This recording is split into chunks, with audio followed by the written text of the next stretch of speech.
Here is the latest Higher Summits forecast brought to you by our friends at the Mount Washington Observatory.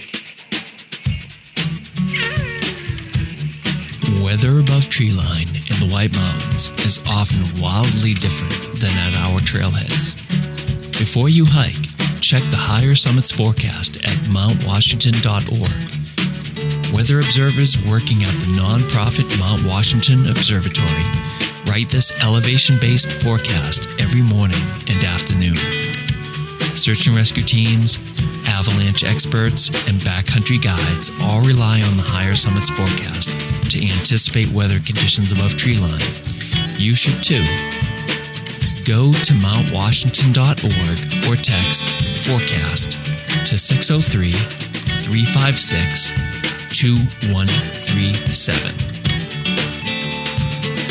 And here's your forecast for Friday, August 11th and Saturday, August 12th.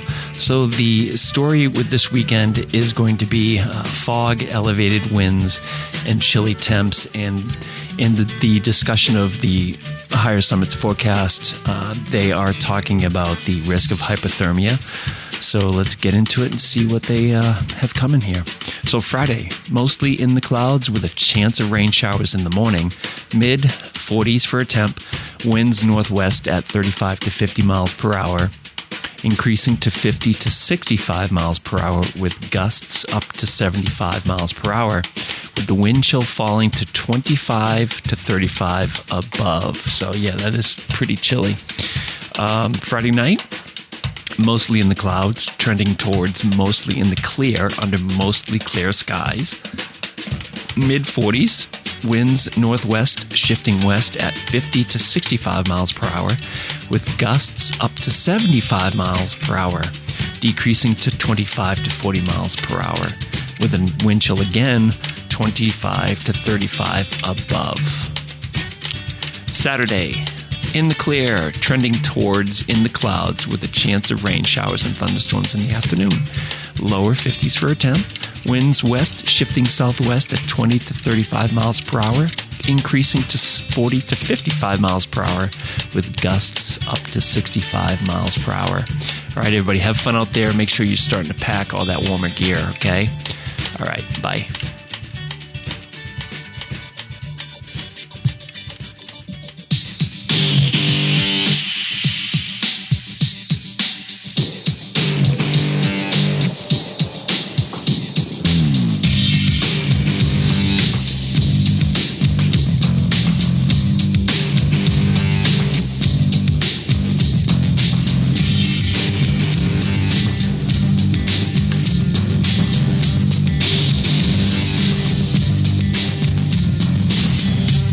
Broadcasting from the Woodpeckers studio in the great state of New Hampshire, welcome to the Sounds Like a Search and Rescue podcast, where we discuss all things related to hiking and search and rescue in the White Mountains of New Hampshire.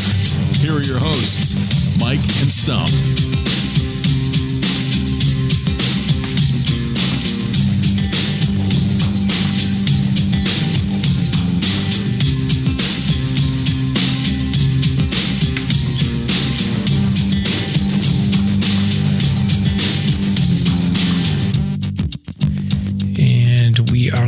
Stomp. I forgot to get a beer tonight, so I guess I'll just be drinking water. Yeah, it's all good. Yeah, no worries. It's very good. So we've got Lynn and James with us tonight, so we have an army of podcasters here, which is going to be fun. That's right. Podcasters getting silly. We do. So, Stomp, we're doing so you have this dumb idea, you and Lynn scheme to do this dumb idea to make fun of my verbal tics, I guess you would say. But you have them too, so it's me and you. Both of us. Oh, for sure, both of us.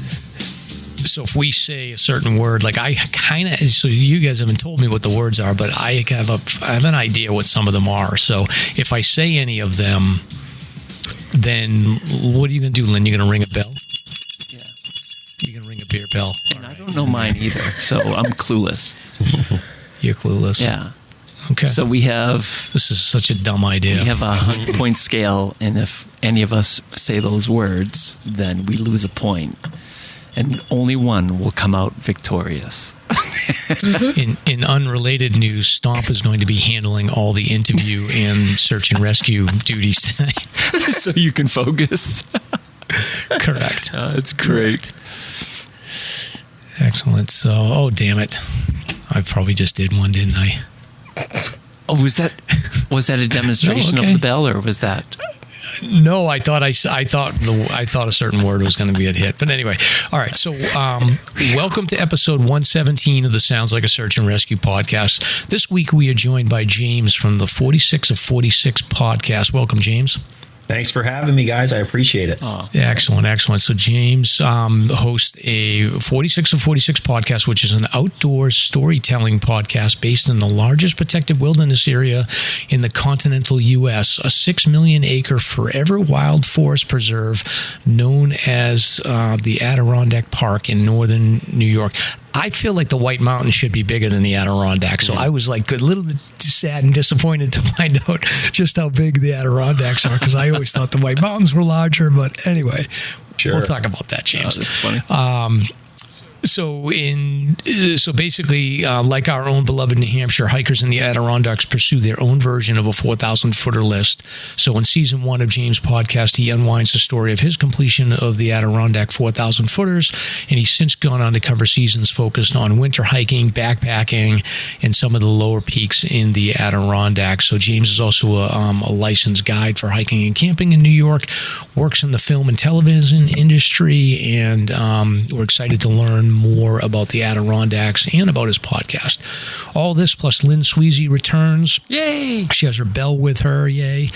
Stomp's dumb idea about catching us in word phrases. Snakes falling from the sky. A return to Evans Notch to hike the Baldface Loop, and recent search and rescue news. So I'm Mike, And I'm Stomp. Let's get ringing that bell.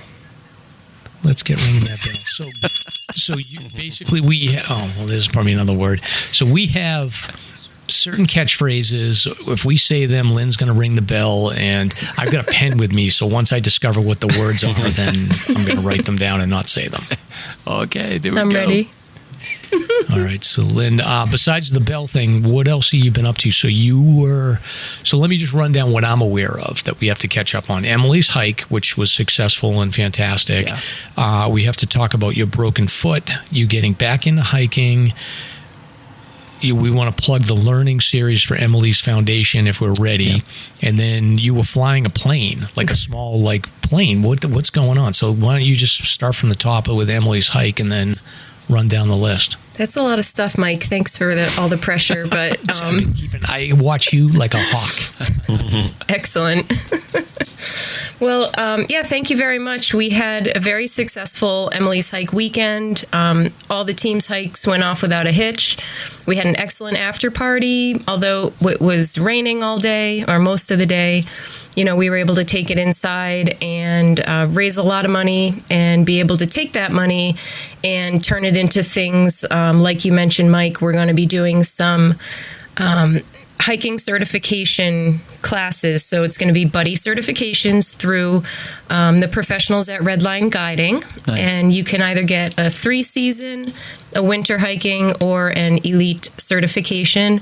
And all the details for that are on hikingbuddies.org. But yeah, so we hope to, have very successful missions in the future from, what happened this past weekend.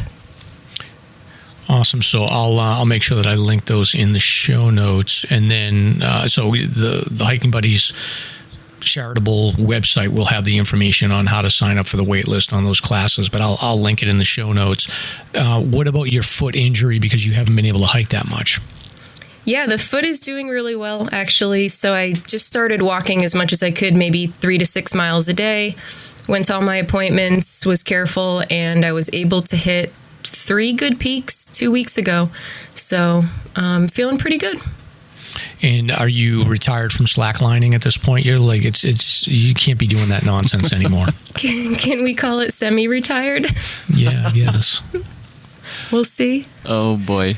And what about flying in airplanes? I saw that you had posted something about were you flying the plane, or just do you have a friend that has a plane? So I have a colleague who has a plane, and he flew down from where he is up north of Boston. And this was a graduation celebration for my son, who just graduated high school. And I thought, what better way to commemorate that than, take him up in a plane, soar to new heights. So my friend was kind enough to take us up. Colin sat right seat, was actually able to take over the yoke for some time, and did a great job keeping us at the right altitude, and learned all about yaw and pitch, and it was really neat. So I sat in the back. It was 3 passengers plus the pilot. It was really fantastic. Well, maybe that planted the seed for a future pilot. Who knows? Yeah. The pilot, Derek Kenny, he was saying that, aviation is in real need of aviators at this point. So, he was hoping to expose Colin a bit, and, perhaps maybe he shows an interest in it someday. Yeah, that sounds like a fun day. I wasn't sure if you were all of a sudden got into flying. I was jealous, but that's still a good story. I have the bug for it, and we'll see what the future brings. Very good. So, Stomp, 48 Peaks update, anything? Oh, yes. We received a brief update from the crew at 48 Peaks, and they just wanted to let us know the hiking fundraiser for the Alzheimer's Association, which occurred just recently. Almost all the teams have completed their 48 Peaks hike and collectively have raised over $186,000 this year. So their season is wrapping up at the end of the month.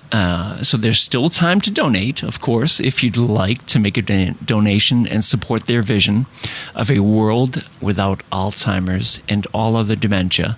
You can do so at alzheimers.org/48peaks.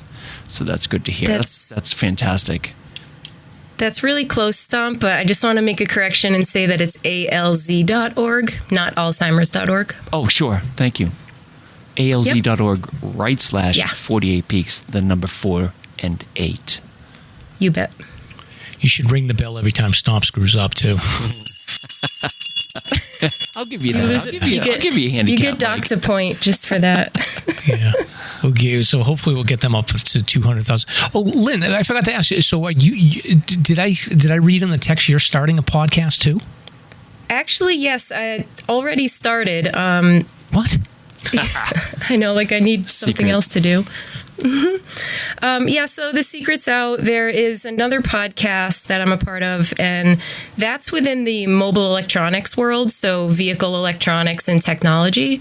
And I spent about 6 years of my career as a manufacturer and distributor rep for different brands in that industry. And so we're going to be interviewing the pros, and the podcast is called What the Pros Know. What the pros know. All right. I will add that to the show notes as well. Mm-hmm. Yeah. Good stuff. Are you the only host, or is there another host that you have? I'm not, actually. I was brought on board by a gentleman by the name of Brian Piper, and he runs 2 other podcasts. So it's sort of one of 3 similar podcasts. Wow. I'm sure they're not as professional and as tight as we run our ship, right? Wait a minute. Don't get me in trouble here, Mike. You guys are equals. Okay. Well, we'll get you to tell the truth after a few beers. We'll see. Okay. Stomp. So next up, we have something in here that you put on, which is SLASR Sexy Forecast. Yeah. So I don't know what that means. Well, we were tagged by at what Donald Hamilton photographs, and she just basically stated that she enjoys the sexy, sultry Mount Washington's higher summit forecast that I deliver. And okay, that wasn't the intention, and I hope that's not how people are reading it, but it was sort of funny. So that was not the intent. I mean, clearly I'm no Paul Bisson. Paul, as many people know, manages most of our voiceover drops and things like that, but the intention was to have a very serious voice and to catch your attention while you're driving north for your hikes. But apparently there's some, I don't know, sexiness out there. So one lady thinks that you have a deep voice. Okay. That's great. Maybe try switching up the music a little bit or something. I don't know. The music. Oh, the music's been a hit. That's for sure. So far, so good on the background for that one. You know what can guarantee you that it won't be considered like a sultry segment is if you have me do it. Yeah, actually, that's a good idea. We've been talking about this, but we could mix it up and have you drop it every now and then. That's great. Yeah, could do that. Funny. All right, so we have a couple of updates on hiking outdoor news here. So this first one, just as sort of a warning, this covers assault. So if you don't want to hear that, just fast forward through this section. But we had covered a story out of Colorado maybe 2 weeks ago, and shout out to our friend Al who keeps me updated on this stuff. This is in Jefferson County in Colorado. There was a 20-year-old person arrested, and he's suspected in indecent exposure and sexual contact cases on Colorado hiking trails. So we reported a couple of weeks ago that there was a number of incidents in and around the Stapleton Park area, Jefferson County area of lone female hikers running into a gentleman not a gentleman, but a man who was exposing himself and in some cases assaulting women hikers. So this has been going on for probably, I think, about a month and a half or so. Finally, he was spotted on a trail. A hiker immediately alerted authorities, and a 2 or 3 hour search was conducted, and the man was found hiding in the woods. So deputies had said that this gentleman, I should stop calling him a gentleman, but this person, Glenn Braden, 20 years old, of Evergreen, Colorado, was taken into custody. He was wearing the same clothes as identified by 2 victims in the same day, and he's been booked on multiple counts of unlawful sexual contact and indecent exposure. So investigators are working to find more victims connected to this case. So it's been going on since April 3rd. There were incidents on June 13th and then 3 times in July as well.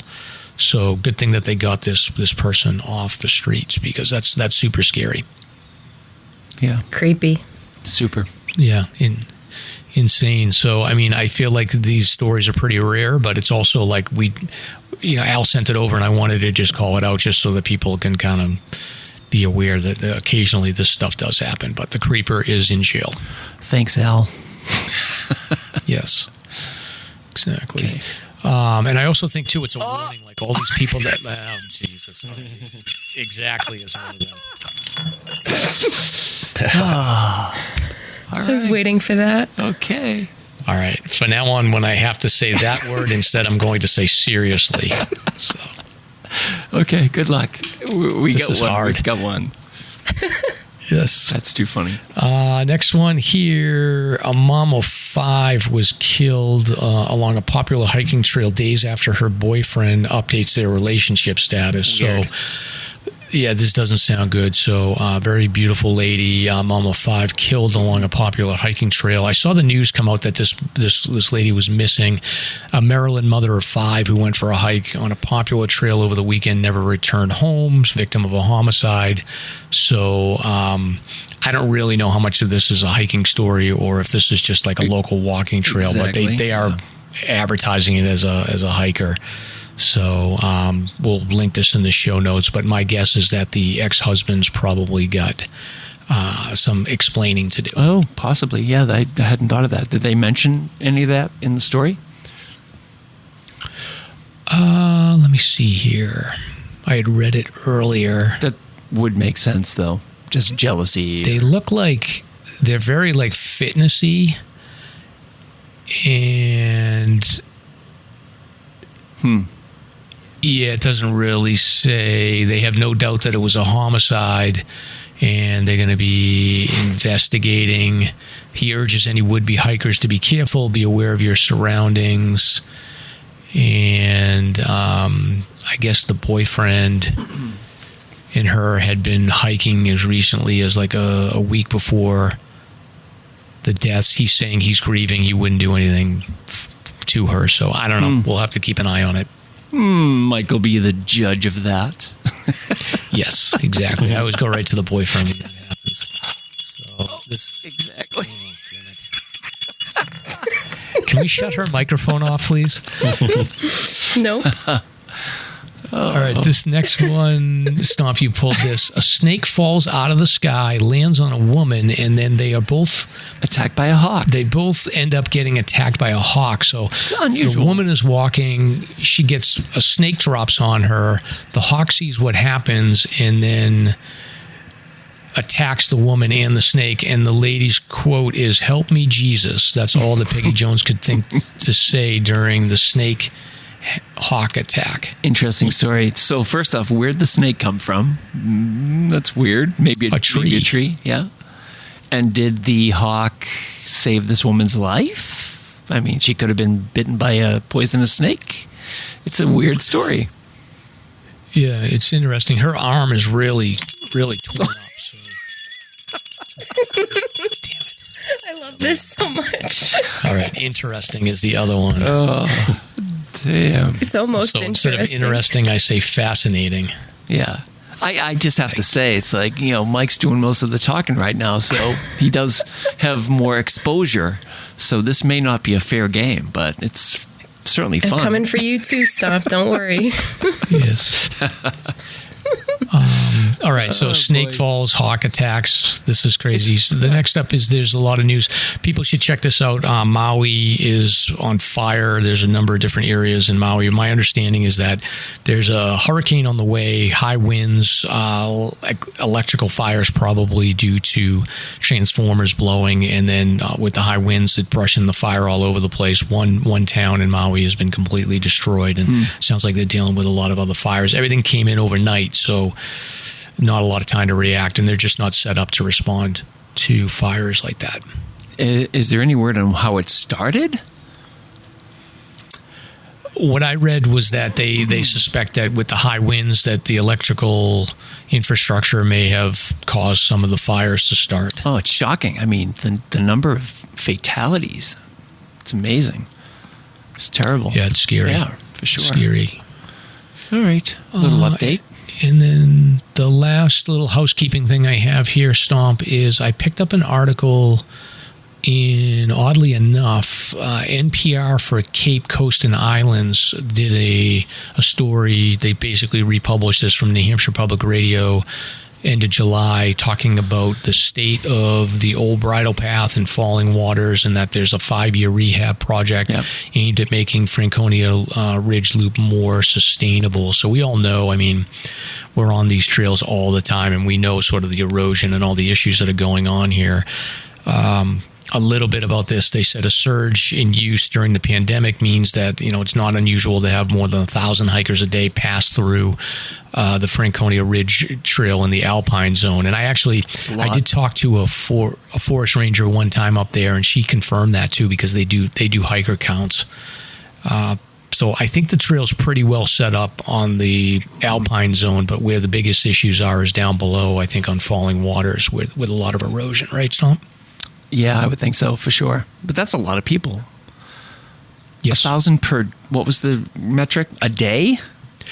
1,000 hikers a day can pass through on a summer weekend. Okay. That's a lot. Was that me or him? Are you ringing for Stomp or me? That's a Stomp bell. Oh, Okay. I missed it completely. Damn it. Okay.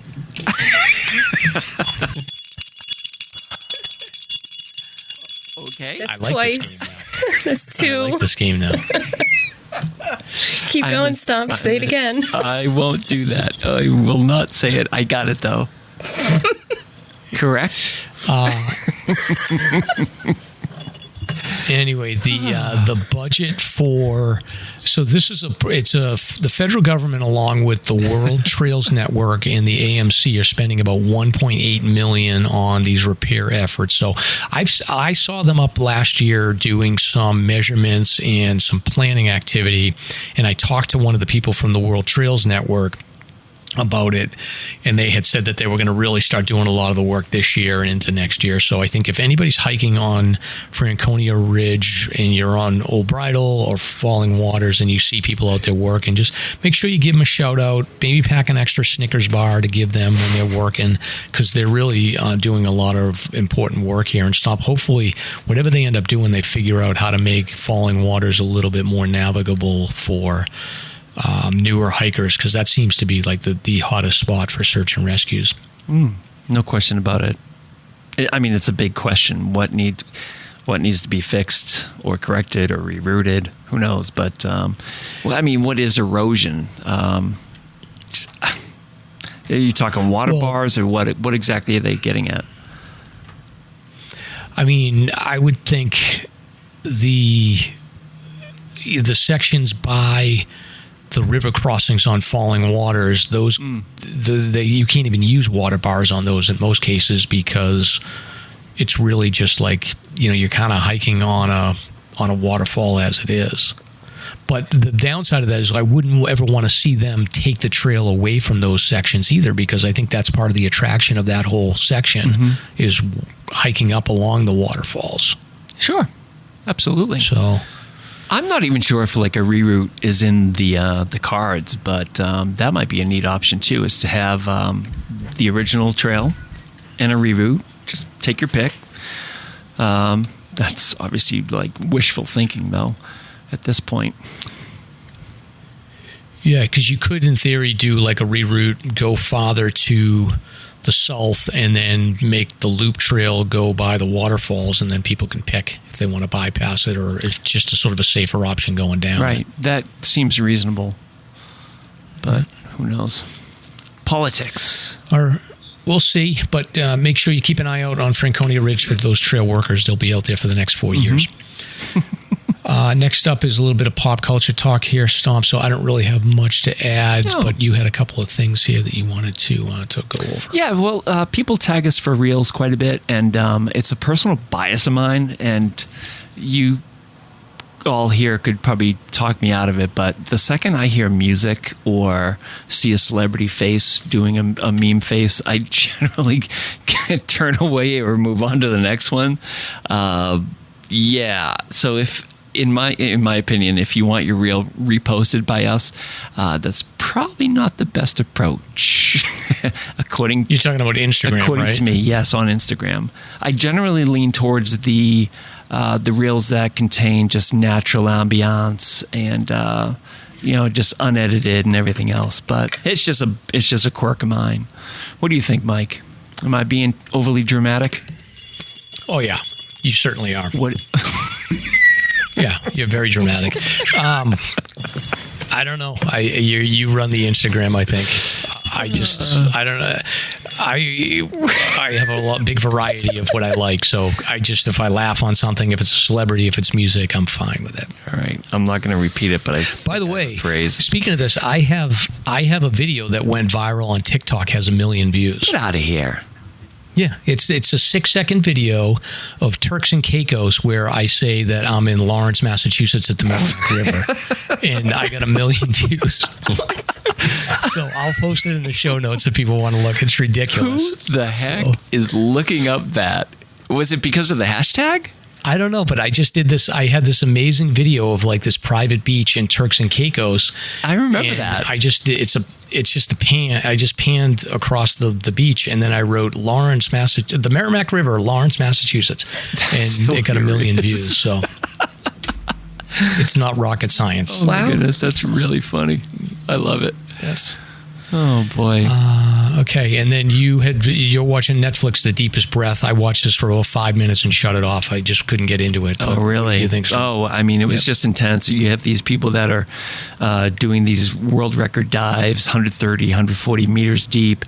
And this documentary is pretty interesting, and there is a twist at the end that you won't see coming, but it's incredible. I think we might have mentioned this briefly in the last episode.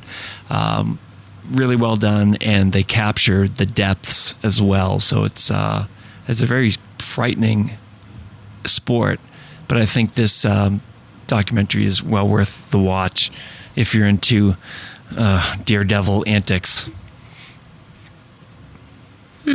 Yeah, it's excellent. great. I'll link in the show notes if people want to check it out. I probably will go back to it, but I'm watching The Witcher right now, so I'm a little tied Oh my up. goodness! Let's not talk about that. I'm so disappointed with it as it moves on. Don't give it away. I won't. We're like plodding through it just to do it, but it's all right. But anywho, hey everybody, just a reminder, you can get your free stickers, SLASR stickers at Ski Fanatics off of exit 28 here in Campton, or at Spinners off of Dascombe Road in Massachusetts. I think that's, what is it, north? No, it's Andover. I always mix that up. And by the way, have you guys seen the flooding pictures from Andover and North Andover? Yes. Unbelievable. A couple restaurants were just totally destroyed. And that was where we used to live before we moved up to New Hampshire. Unfortunate situation. But anywho, grab your stickers, and we do have a couple donations. Thank you, everybody. First, we have Nicole Gagnon, who donated 5 coffees at Buy Me a Coffee. And she's just glad to have us available to listen to. And we thank you for your listenership, Nicole. And What Donna Hamilton Photographs donated 5 coffees. Thank you, Donna. Thank you, Donna. And then George and Chris donated 5. And you'll have to translate this one for me. I'm not quite sure what it means, but it says, for a few MBs. What is that? Microbrews? I was trying to figure out what MBs meant. Yeah, I would think so. Microbrews? Okay. Yeah, I think so. All right. Sounds good. Well, thank you very much, George and Chris. If we're wrong, please send us a message and correct us. And that's all we have for donations. Okay, so next up is, I almost said a word, but I'm not going to say it. Interesting. Next up is beer talk. Beer talk. So I didn't bring a beer. I'm going to crack with me. I just have my water. I'm going to crack my new fave open, okay? Here it goes. Okay. Hey, do we still have James with us? Yes. I'm here. I'm just waiting for one of you guys to say one of these words. I'm just staring at the list over here in anticipation. Oh, that's so great. Now you have guests on, but like you do a lot of solo podcasts too, right? Yeah, it's a pretty good split of that. Huh. So this is a little bit different with like the back and forth.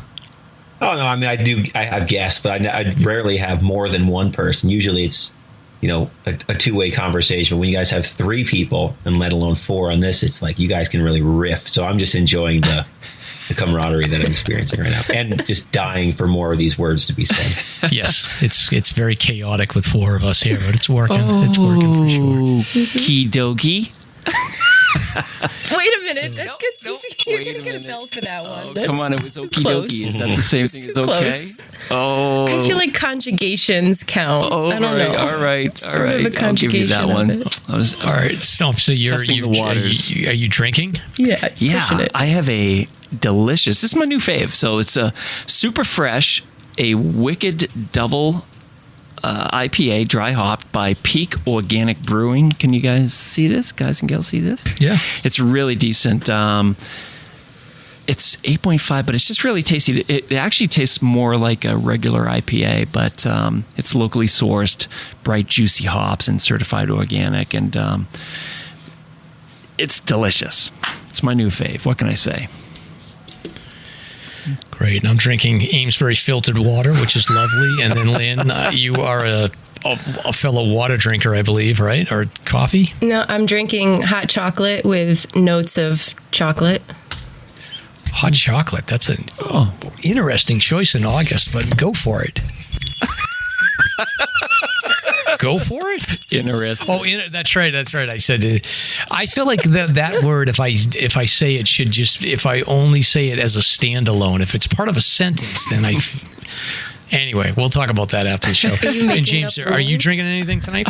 Right now, I'm not drinking anything. I'm just going with the parched life at this point. Parched life. Are you in general a beer person or no? No, not really. It's not really my forte. I'm more of just like a water only type of person because I'm kind of boring and plain like that. Yeah. Unseltzer, also a big seltzer guy, but that's like basically water. Hyponatremia. True. Yeah, I honestly, for many, many years, I was not a beer drinker. I just kind of got back into it during COVID. And I do like beer, but I could probably shut off and be fine for the next 10 years. But I feel like content for the show. I'll have an IPA occasionally. Hey, whatever works. Right. That's right. All right. So recent hike, Stomp. Have you been out anywhere? I have not. I have been nursing my left heel, my posterior tibialis, for all you rehab people out there, has really been throwing a tantrum. And I'm at the point where I can certainly hike, and I have hiked, but it's present when I hike. And what I'm trying to do is rehab it back to where I can run again. It's just a basic tendonitis. This muscle connects right down deep into the arch of your foot.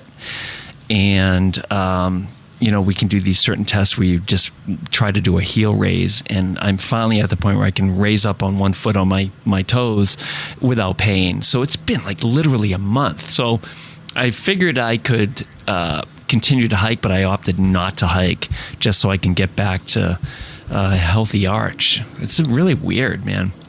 I'm strapping my arch with tape, like doing arch splinting and wearing orthotics to prop my arch up. But it's very strange. And I'm still looking for suggestions as to the best trail runner to supplant my running shoes. So if anybody has any input, please let me know. I'd love to hear it. So, yeah, I got nothing, but we'll see. I suggest Brooks Cascadias. That's what I use. Okay. Why? I mean, what I would love to see is the sole of a boot in a sneaker, so like a 3/4 last, we call it, which would cover your heel up to your toes, or basically your toes. So 3/4 last, which is really inflexible, because flexible shoes are just killing my feet at this point. Oh, well, I would not suggest Brooks Cascade.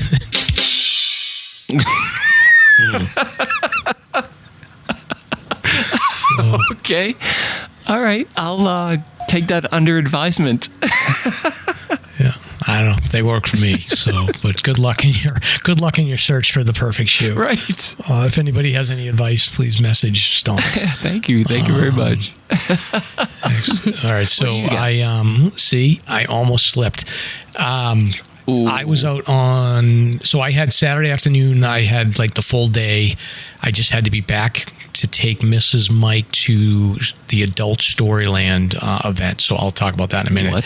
But I chose to go up to Evans Notch. So James, I don't know how familiar you are with the White Mountains, but Evans Notch is it's the farthest eastern section of the White Mountains. That part of it goes over into Maine.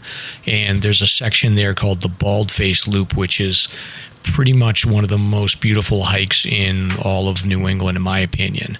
So it's a 10-mile loop, and I got out there at 6 in the morning. I saw 2 people at the shelter, and then I just headed up, and I did it's a pretty steep climb. So there's lower ledges that you have to clear, and there's views that are unbelievable from the lower ledges. Then you've got the upper ledges, which you have to navigate. And then you have the shoulder climb up to this tableland section.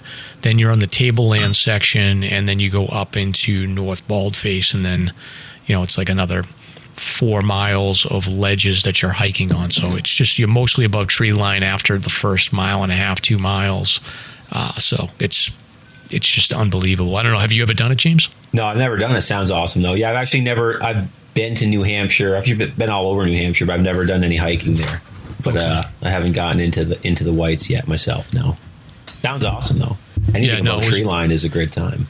Yeah, no, it was a great day, and it's a really unique area. Stomp, I almost feel like it's like if you took the Moat Mountain Range and sort of twisted it into a circle. That's sort of what the Baldface is like, except for that table section. But I can see that. It's really nice. I mean, yeah, a lot of people have been hitting it since we covered it. I'm not taking credit for that, but it's just been popping up every week now. People venturing a little further out of the Whites into these newer, cooler areas. So that's cool. Yep, and I wrapped it up. I went to Emerald Pool. There was a bunch of just kids there swimming, and I went stomping in with my shoes on, and I was just cleaning myself off because I was all muddy. But there was a pretty big crowd there, so there wasn't any naked people swimming around there like one time I went there. But it was a great day. And then I got home and we went out to dinner in North Conway, and then I got tickets for me and Mrs. Mike and my father-in-law and my daughter Caroline and her boyfriend. We all went to Storyland. They had adult night at Storyland. So this is like a kids amusement park for people that aren't familiar in Jackson. They do nostalgia night where it's 21 plus. So you go and they have drinks you can get, and you can ride all the rides. So we went on some of the roller coasters. We went on like the teacups, the turtle ride, all the fun stuff. So it was really a good time. That sounds really fun, actually. Yeah. Oh, it was a blast. It was a blast. Yeah. And it was so nostalgic because I haven't been back there in like 10 years because we used to go every year with the kids, and to see everything and just get to ride it. It was really fun. Did you try the, what is it, like a Nerf ball rifle range where you're shooting? Yep. Yeah, you do that? Yeah, we went in that. That's like Dr. Something's, I forget what it's called, Loopy Laboratory or something so like that. great. Matter of fact, the lady that took my ticket, her water bottle, she had the Alzheimer's stickers all over it. So I told her that, I know the, Alzheimer's. So she was like, "Oh, I did it," and she was so excited. So it was fun to see that. Good time.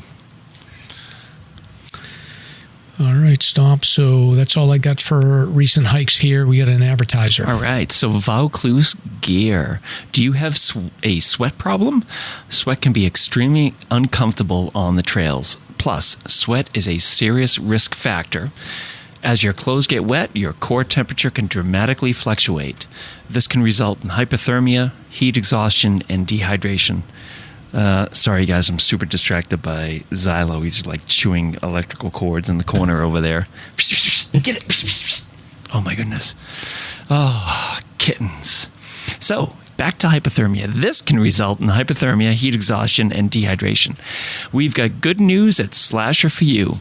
There is a piece of gear that solves the sweat problem. Vaucluse's ultralight ventilation backpack frame.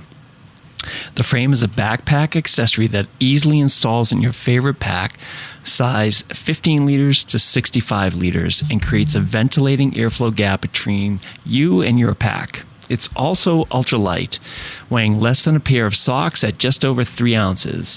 Whether you're hiking in hot or cold temps, the ultralight ventilation backpack frame is a real game changer when it comes to airflow and ventilation. So visit VaucluseGear.com to order an ultralight ventilation frame today.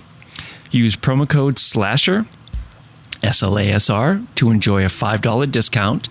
Plus, you let them know that Mike and Stomp sent you. Yes. Super cool. So we have some notable hikes. If anybody's interested, you could tag us for a notable hike of the week mention on Instagram. And we have a few here. So we have Liz Fay tackled the Fool Killer. So she bushwhacked up to the Fool Killer, which we talked about in the past, which is a sub-peak off of Middle Tri-Pyramid. I believe it's, Sabaday Falls Trail. So that's super cool. And she also tagged us for a second tag just today for Three Ponds, Mount Kineo, and the Hubbard Brook Trail. And they were tracing up there in that region. If anybody's not been up there, it's a really beautiful, remote region of the Whites. It's definitely worth checking out. And for people that want to do some nice, easy bushwhacks, if you take the Mount Kineo Trail up to the high point of the trail before you drop back down into Hubbard Brook, you can bushwhack to the 2 other Kineos. I believe there's 2 or 3 Kineos, but it's a very modest bushwhack right off of that high point. All right, so we have EC Banks Hikes, New Hampshire, was redlining eastern side of the Sandwich Range, and I can't list them all here, but this person was killing it out there, just covering everything. James Phoenix, 86, banged out 4 T25s, including the Castle Ridge, the Spinks Trail, Six Husbands Trail, and Castle Ravine Trail. Can you believe that, Mike? In one day? That's just like torturing yourself. Although honestly, when I was doing the terrifying 25 list, I think I did one day like that. That was brutal. It's up Caps Ridge, down Spinks, back up the Great Gulf, and then down. Yeah, it was. You do crazy stuff with that terrifying 25 list. Yeah, no doubt. Okay, so Hiking Feeds My Soul tackled. That's a curious one. I don't even know what that one would be, but that's okay. I was a little late on that one. You said okay. Oh, damn it. Okay. Oh, shit. I would have never predicted. Lynn, I would have never predicted that he was going to do worse at this than I am. Yeah, you're winning right now, Mike. Uh-oh. All right. Adams with Pup Miles. Next, we have Margaret, who is the cute little age of 5, who apparently hiked Eagle Crag, North and South Baldface, and Eastman Mountain in 7.5 hours for her numbers 46, 47, 48, and 49 out of the 52 of the view. That's like a mouth dropper right there. Wow. So she's 5 and she's almost done with the 52 of the view? Yes. You sure she's not 50 and they just forgot to put a 0 in there? I'm just passing on what was sent to me. It said 5. Yeah. Wow. Yes. And then just the last 2 here. LB Boyd, South Baldface Ledges. And then Robert Boyd also did the Baldface Loop for 49 and 50 and 51 out of the 52. So, man, people are killing it. So that's... I don't know where all these people that were on the Baldface were when I was hiking, because I didn't see a single person. I saw the 2 people at the shelter, and then I saw only people when I got down to Emerald Pool, which is like a half hour or half a mile from the parking lot. Yeah, who knows what's going on with that. But what do you think, Mike? Are there any winners or a winner? What do you think? Was that Stomp or me, Lynn? That was me. That was Stomp. Oh, good. I would say the 5-year-old for sure. As a matter of fact, the 5-year-old, it's impressive because I did the same hike, and Eastman Mountain is pretty close. It's like, okay, it's maybe a mile out and back off the trail. And then Eagle Crag or Eagle Cliff or whatever it is, that's like not even like, that's like 3/4 of a mile maybe, or an extra mile. Okay. But I just blew them off because I was like, oh, damn it. Oh, yeah, that's him. He keeps saying Stomp. No more affirmative phrases by Stomp. Exactly. Damn it. Anyway, but I was too lazy to do those, so I'm giving the 5-year-old props for doing those little extra spurs. Yeah, okay. Oh, damn it. I'm just going to shut my mic off for the next 40 minutes while you interview James. Horrendous. Yep. All right. Well, you have one more commercial to do, Stomp. Yes. Seek the Peak. Seek the Peak returns this summer and next summer as well with the classic Mount Washington Hike-a-thon. This annual gathering of New Hampshire's hiking community is the nonprofit Mount Washington Observatory's largest annual fundraiser. Hikers raise funds, earn gear, and celebrate at their après hike party with live music, food trucks, and epic gear raffle, beer garden vendors, and people who care deeply about the trails and an inclusive hiking community. It all takes place at the base of the Mount Washington Auto Road. Our Hike and Make Friends option supports all ability levels, pairing hikers with similar goals for a trek that's right for you. All hikers are welcome to help raise funds for the observatory's Summit Weather Station and services like the twice-a-day Higher Summits Forecast, educational programs, and research in the White Mountains. Seek the Peak is sponsored by Great Glen Trails and Eastern Mountain Sports. Learn more and register to hike at seekthepeak.org.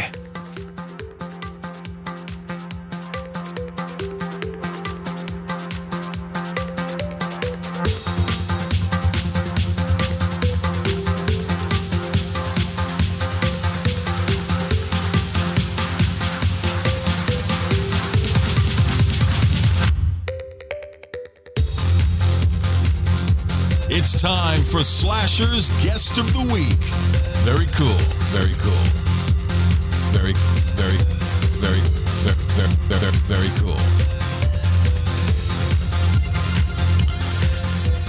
Very good. Stop. I'm going to now interview James. Is that okay with you? Sure. Okay, all right. You're doing better. Good effort. So, all good right. effort. That was good. All right. So we are going to interview. So James, this is your big moment here. Are you ready? Born ready. Have you ever been on another podcast that wasn't your own, or is this the first time you've been on another podcast? I've been on tons of podcasts because I'm the Adirondacks guy, you know. So it's like lots of different hiking podcasts. If they want to talk about the ADK, I just kind of naturally become the person they reach out to. So I have done quite a few actually. Okay. All right. So, well, I thought we were special, but that's fine. We'll still be memorable.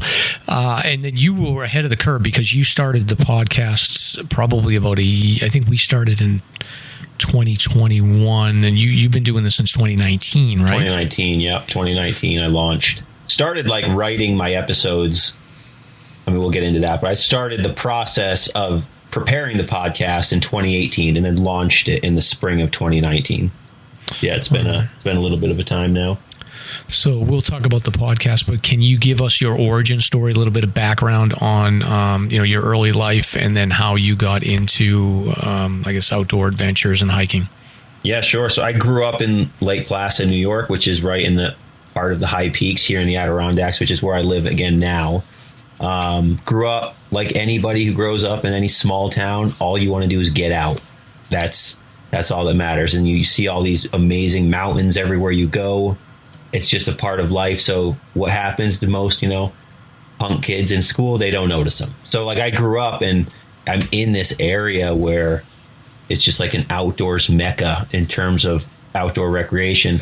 And it's a part of culture. So you don't really notice it. Like you play in the woods, you swim in the rivers in the summer, and you do some hiking, but most of the time it's more of just kind of activities in the woods. So like I grew up almost taking them for granted in a sense. And then, you leave, go to college, go move somewhere else. And I was playing in a band and touring the country. And every time we'd get to out west or we get to the Pacific Northwest, I'd look around and be like, God, this is the best. You're in mountains and it's green and outdoor stuff. We go hike over here. We go on this trail, and then it just like dawned on me. Well, of course you like that. It feels like home. It's what you're used to seeing. Yet for some reason, when you're here, you want to do these things, but when growing up, like you never took advantage of it. So that was like kind of a light bulb moment. So fast forward, my wife and I eventually moved back up to the Adirondacks. We bought a house. All our family, or not all both of our parents are here. None of our siblings are here, but we bought a house, we moved back up here, and then I just basically started taking advantage for once of the outdoors. And then the Adirondack Park, where I grew up, just totally transformed to a completely different place in my mind, So I started taking advantage of hiking, paddling, fishing, everything just outdoors. And now, now it feels like a completely new place. But it really was just, you grow up here, you don't notice anything, you take it for granted, then you leave, you don't know what you got till it's gone, and then you come back and you start utilizing it. And that's basically what happened for me. And ever since, now it's just a complete obsession, like anyone listening or any of you guys can understand. Once you get out there, the mountains pretty much do the rest for hooking you in. Yeah, and I can relate to that story so much because I went to college in the Berkshires, and I did my share of getting in the rivers and wandering around the woods and things like that, but I never realized how privileged it was to be in that area. And I always look back at that time and regret, like, oh man, I could have been hiking every weekend, but instead I was like bellying up to the bar and doing the things that college people do. So sure, I can relate to that. So when did you really get into hardcore hiking? I would say that was I had, again, like when you live here, it kind of becomes a part of the culture where, you go here and there. But like when I actually started going for real and consistently and all the time, as opposed to just, hey, you want to go for a hike today? Sure, why not? And then maybe a year later, you might go on a hike again. That's been like my whole life, kind of doing that sort of thing. But actually legitimately getting into it and it be taking over my life in a sense was early 2018. Yeah, I had like basically starting in 2014, since 2014, I've had just like a total life transformation, lost 100 pounds and just completely transformed my life with lifestyle changes and becoming more active and stop eating so stupidly and, that sort of thing. And then all of a sudden, in 2018, it was like I went and hiked a mountain because there's these. So here in the ADK, hiking challenges, they're a big thing. People love to do them. There's lists, it's a Northeast thing. Nowhere else does anyone do that. But, obviously New Hampshire has them as well. But here there's so many different challenges. So I was like, I just started hiking one and I climbed a mountain because I was like, I want to finish this little 6 mountain hiking challenge. And I did one in 2018. And wouldn't you know, when you're in better shape, suddenly hiking is a lot more enjoyable. It's a lot more fun. And it becomes addicting. And it's like, oh, I made it to the summit and it wasn't a big deal. Whereas, like I said earlier, growing up, it's like, you do a high peak here or another small mountain there, another high peak there. And it's just like when you do it once a year, you're never really ready for the mountain. It's always hurts. It's always hard. It's a challenge. You stop a lot. But suddenly hiking wasn't too difficult anymore. And then I could actually start enjoying the process as opposed to trying to get to the summit just to enjoy the views. Whereas suddenly I could actually also enjoy the climb and not so much the descent. I don't really enjoy the descent even to this day, but the climb, I'm all about it. But that was 2018 is when it basically took over my life. And that was, I did that hiking challenge and then, of course, what's next? All right, let's finally become an Adirondack 46er. You grow up in Lake Placid, and it's a big deal. I mean, it's just embedded in the culture here to be an Adirondack 46er, or like if you meet someone who's a 46er, it's just a cool thing. And I didn't realize outside of the Adirondack Park or like residents here that anybody cared about the ADK.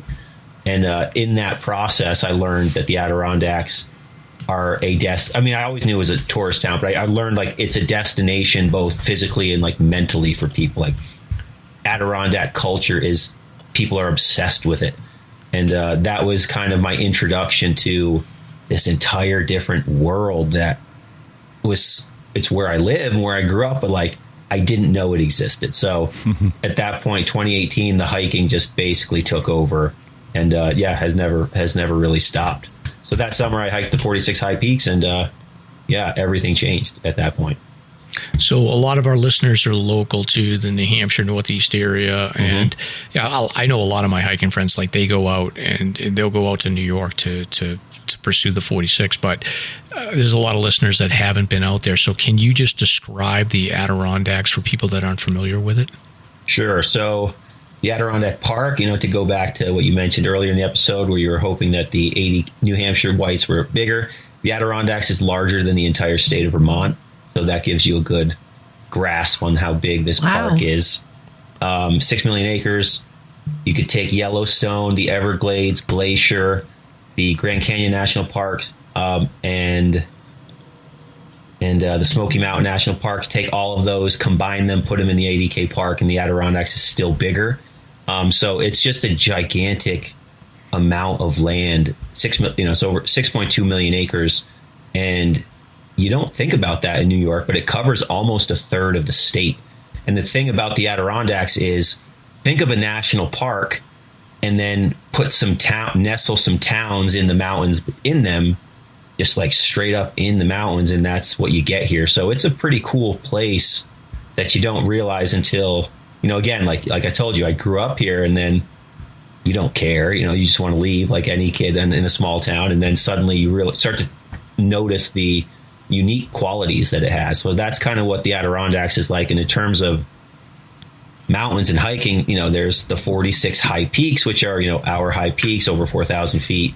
But there's thousands of mountains and thousands of miles of rivers and lakes. And it's just anything you could want to do. You can do it so accessibly everywhere. I mean, I could drive within 10 minutes of my house and be at, 15 different hiking trailheads that are actually maintained trails, or I want to go fishing here, paddling there, it's overwhelming, quite frankly. It's there's so much to do. What should I do? And that's basically explains the Adirondack Park. It's just a rugged wilderness that is so accessible to outdoor recreation, which is awesome. Yeah. And the, I guess from your perspective, do you think that it's possible to, like, we have like these challenges to hike all the trails in the Adirondacks and things like that. Do you think it's possible for someone to cover all of the trail system in such a large area? Mm-hmm. Yeah, I mean, you definitely could. I mean, you could definitely hike every trail in the 80K. It's, it's a lifetime goal.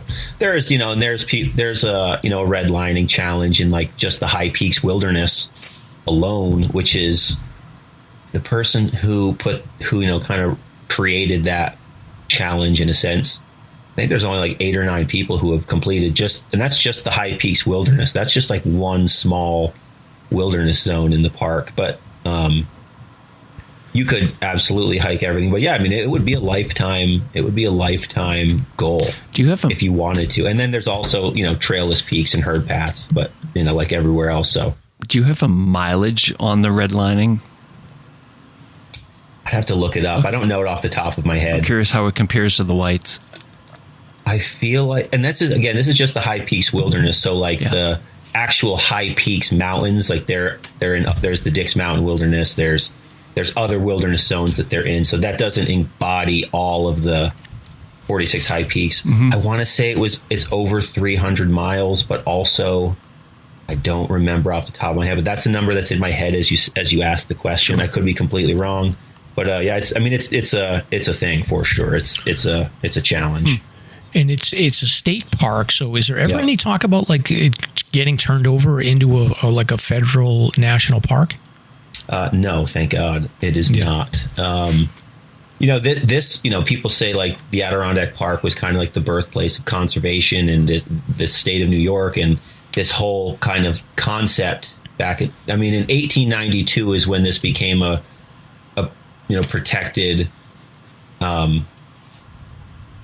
wildlife zone, basically protected forest preserve, but it's public and private land just kind of meshed in one. So it was one of a kind when it was finally deemed a forever wild forest preserve. So there's a lot of history here in that regard, but yeah, it's definitely, it's a state park. I mean, it's the biggest state park in the lower 48 by far. I believe Alaska has a couple areas that are bigger. Alaska is quite wild, but it's definitely none of that federal influence coming this way for sure. Yeah, and I know that we talked with, we had a guest on a couple of weeks ago that talked about how the Adirondacks weren't really as hit with logging as much as the white, so there's more old growth forest in the Adirondacks, and I'm assuming that there's got to be some areas that just feel a lot more ancient than maybe what we get in whites. No, there is. I don't know the comparison between the two, but logging was like an enormous part of the Adirondack culture. Back in the 1800s. I mean, New York City was built from these woods. They logged most of the park, enormous amounts of the park, which was Verplanck Colvin. He's the surveyor who conducted the Great Adirondack Survey in the late 1800s. He's definitely a player, but he was like the biggest advocate for seeing what was happening to this place that he loved so dearly. And seeing like logging is going to ruin it. We have to protect it. And he was kind of the big force for fighting for that. And then, long story short, it became this, forest preserve, which is absolutely amazing. But no, it was logged heavily. But there are definitely places that are not logged. And yeah, you notice the difference. And there's some places that, there's nowhere near roads. But you also got to remember the Hudson River starts here. So they just cut down logs, and where's the Hudson River go? It goes to New York City. So they just fired them down the river, and down they went. So it actually was logged quite heavily. I don't know anything about in terms of logging with the whites, but I do know this place was quite logged. Okay. And then with the Adirondacks, I've always I have this impression that it's a little bit more, I guess, rigid than what we deal with in New Hampshire. Can you talk about any unique rules around do you need a permit to hike anywhere? Mm-hmm. What's the parking rules? Is there mud season? I know that you need to use snowshoes, and that you can't just throw on your micro spikes, and even if the trail's packed down. So can you give us a rundown on all that? Yeah, I've found that a lot of people make fun of the ADK because they say there's too much regulation. And as someone who wants the government to stay out of my life, I find all of the rules and regulations for the mountains are actually good rules and regulations, because ultimately they're protecting the mountains. Like, I don't care about your outdoor recreation desires, or you want to do this, you want to have a campfire here. Like, I don't personally care. I care about the mountains and making sure that they're, being treated with respect and they're in a good spot, and we're doing what we can to keep them that way. But yeah, as far as regulations, it's like you can't have campfires in the eastern high peaks, which bothers some people, but so be it. There's a million other places outside of the eastern high peaks that you can have campfires, and it's like, it's one of those things where this place is so big that if you can't have something here, it's not a big deal. There's a million other places you can. And then I find that that's kind of what people get upset about. But at the same time, oh well, you'll get over it.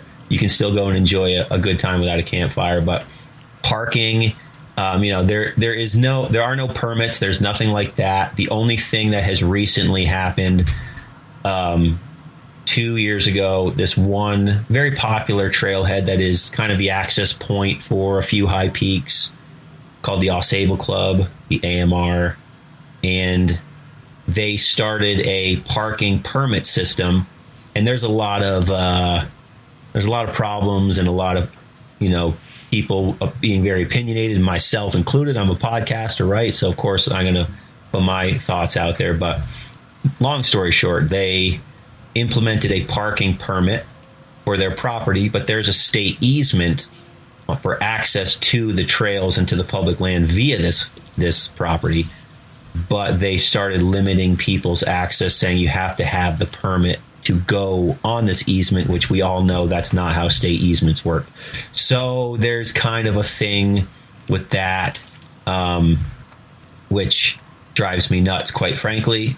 But I'm totally cool. They want people to pay to park in their private property. All good. But when you start restricting access, that's when I say that's a problem. That is a complete problem. Can't have it. Can't have everything. But outside of that, and again, outside of like 2 years ago when that was implemented, yeah, there's no permit. There's no anything like that. Park at the trailheads. Go hike wherever you want, whenever you want on public land. It's most of all these trails, other than like little bits and pieces here and there, are all public land, and that's what it should be. It's great. And no mud season restrictions. There's no restrictions, but I mean, there's the DEC puts out recommendations, or like, please stay below 3,000 feet until they give you the go ahead or whatever. But there's no like laws or restrictions that you can't go up there. You can you can go wherever you want, whenever you want. And but yeah, they put their please stay off the trails at this elevation during this time or that. But yeah, do you guys have are there actually laws you can't go above certain places in mud season? No, we don't do that. I think in Vermont they've got some trail closures due to mud season, and then there's some lower regions in and around New Hampshire that do close trails due to mud. It's usually like 3 or 4 weeks just to let the trails dry out. Yeah, we do. I mean, they again, they do that, and they've actually, honestly, this summer, because we've had so much rain, there's, I guess technically right now, there's even an advisory. I guess that's really what it is, an advisory.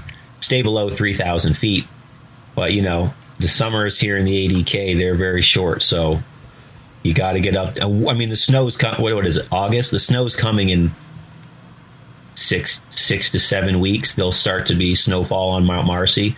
So I mean, our season's so short. So you can put the advisory up, but people are still going to get out there. They're going to go enjoy the summer. And quite frankly, I haven't noticed. I've been in the high peaks. I haven't noticed it feeling any wetter or muddier than any years past, whether it's been a dry summer or a wet one. It's just, it's always muddy here. It's always muddy. True. Unfortunately.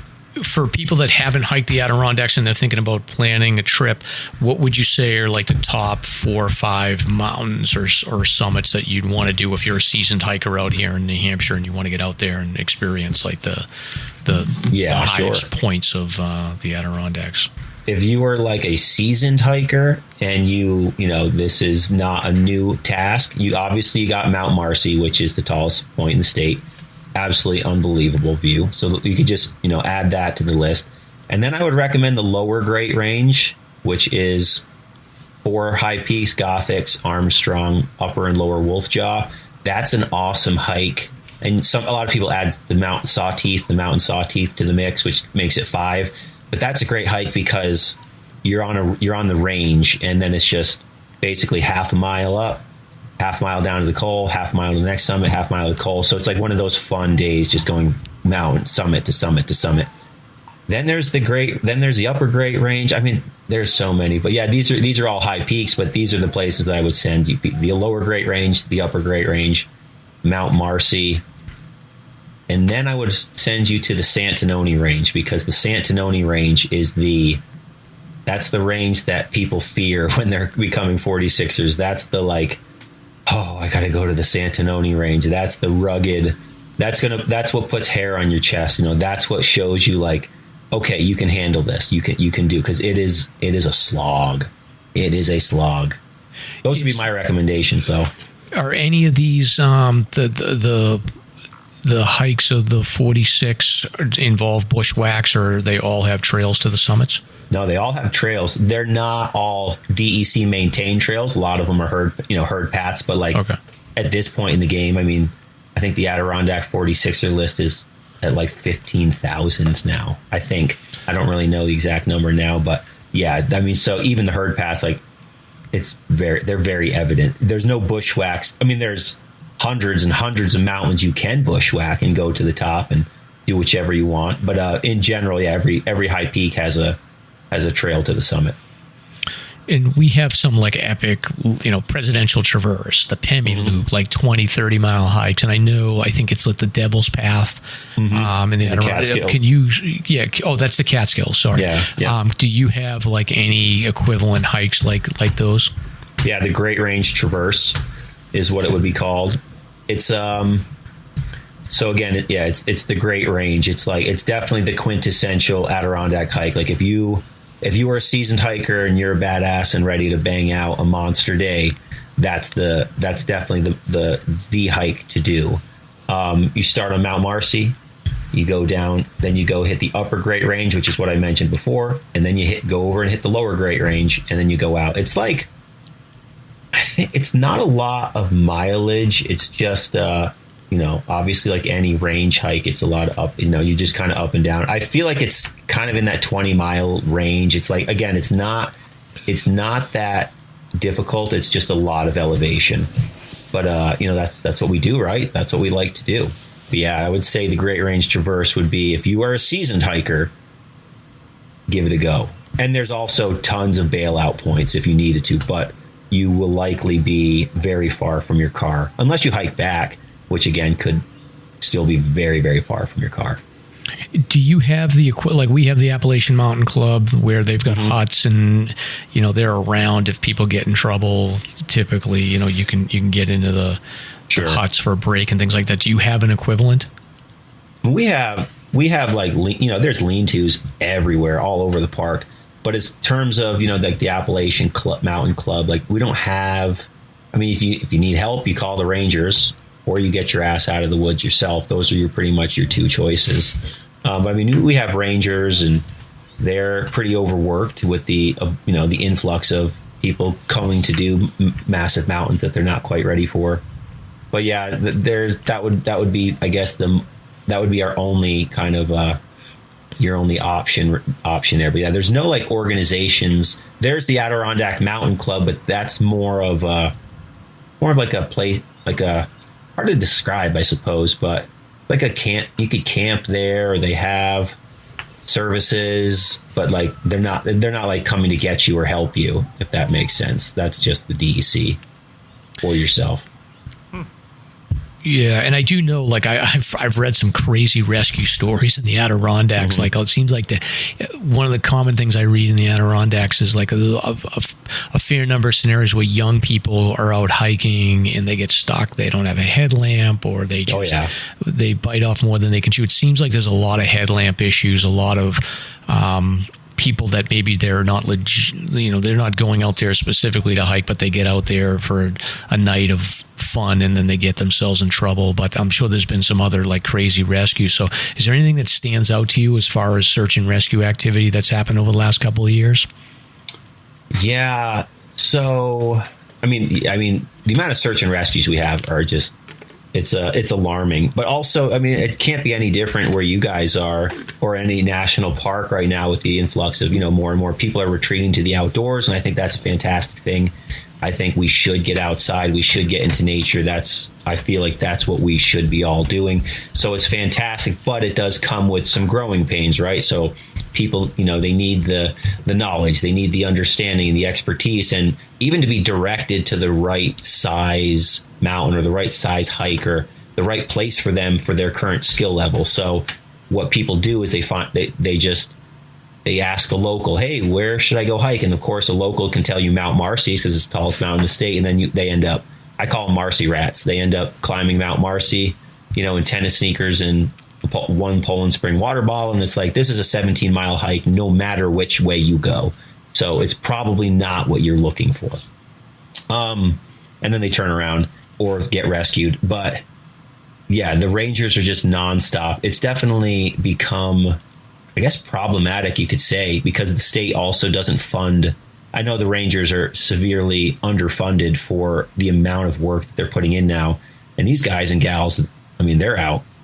Some of these people are working 7 days a week. And it's like, that's a lot of time to be hauling your body up to go get someone at 2:00 in the morning or this or that. But yeah, it's, in terms of rescues, the one that comes to mind in particular is, I was 2 winters ago on a mountain called Allen Mountain. So Allen Mountain is one of the high peaks. And of course, I'm just like talking about the high peaks right now, but the Adirondacks is so much more than just the high peaks. That's just like a little sliver of what this place is in terms of mountain hiking or just in general. But it was in the high peaks. Allen's in, I think it's 18 miles, but it's only one mountain. It's 8 miles to get to the base of the mountain. Then you go up, come down, and then 8 miles back.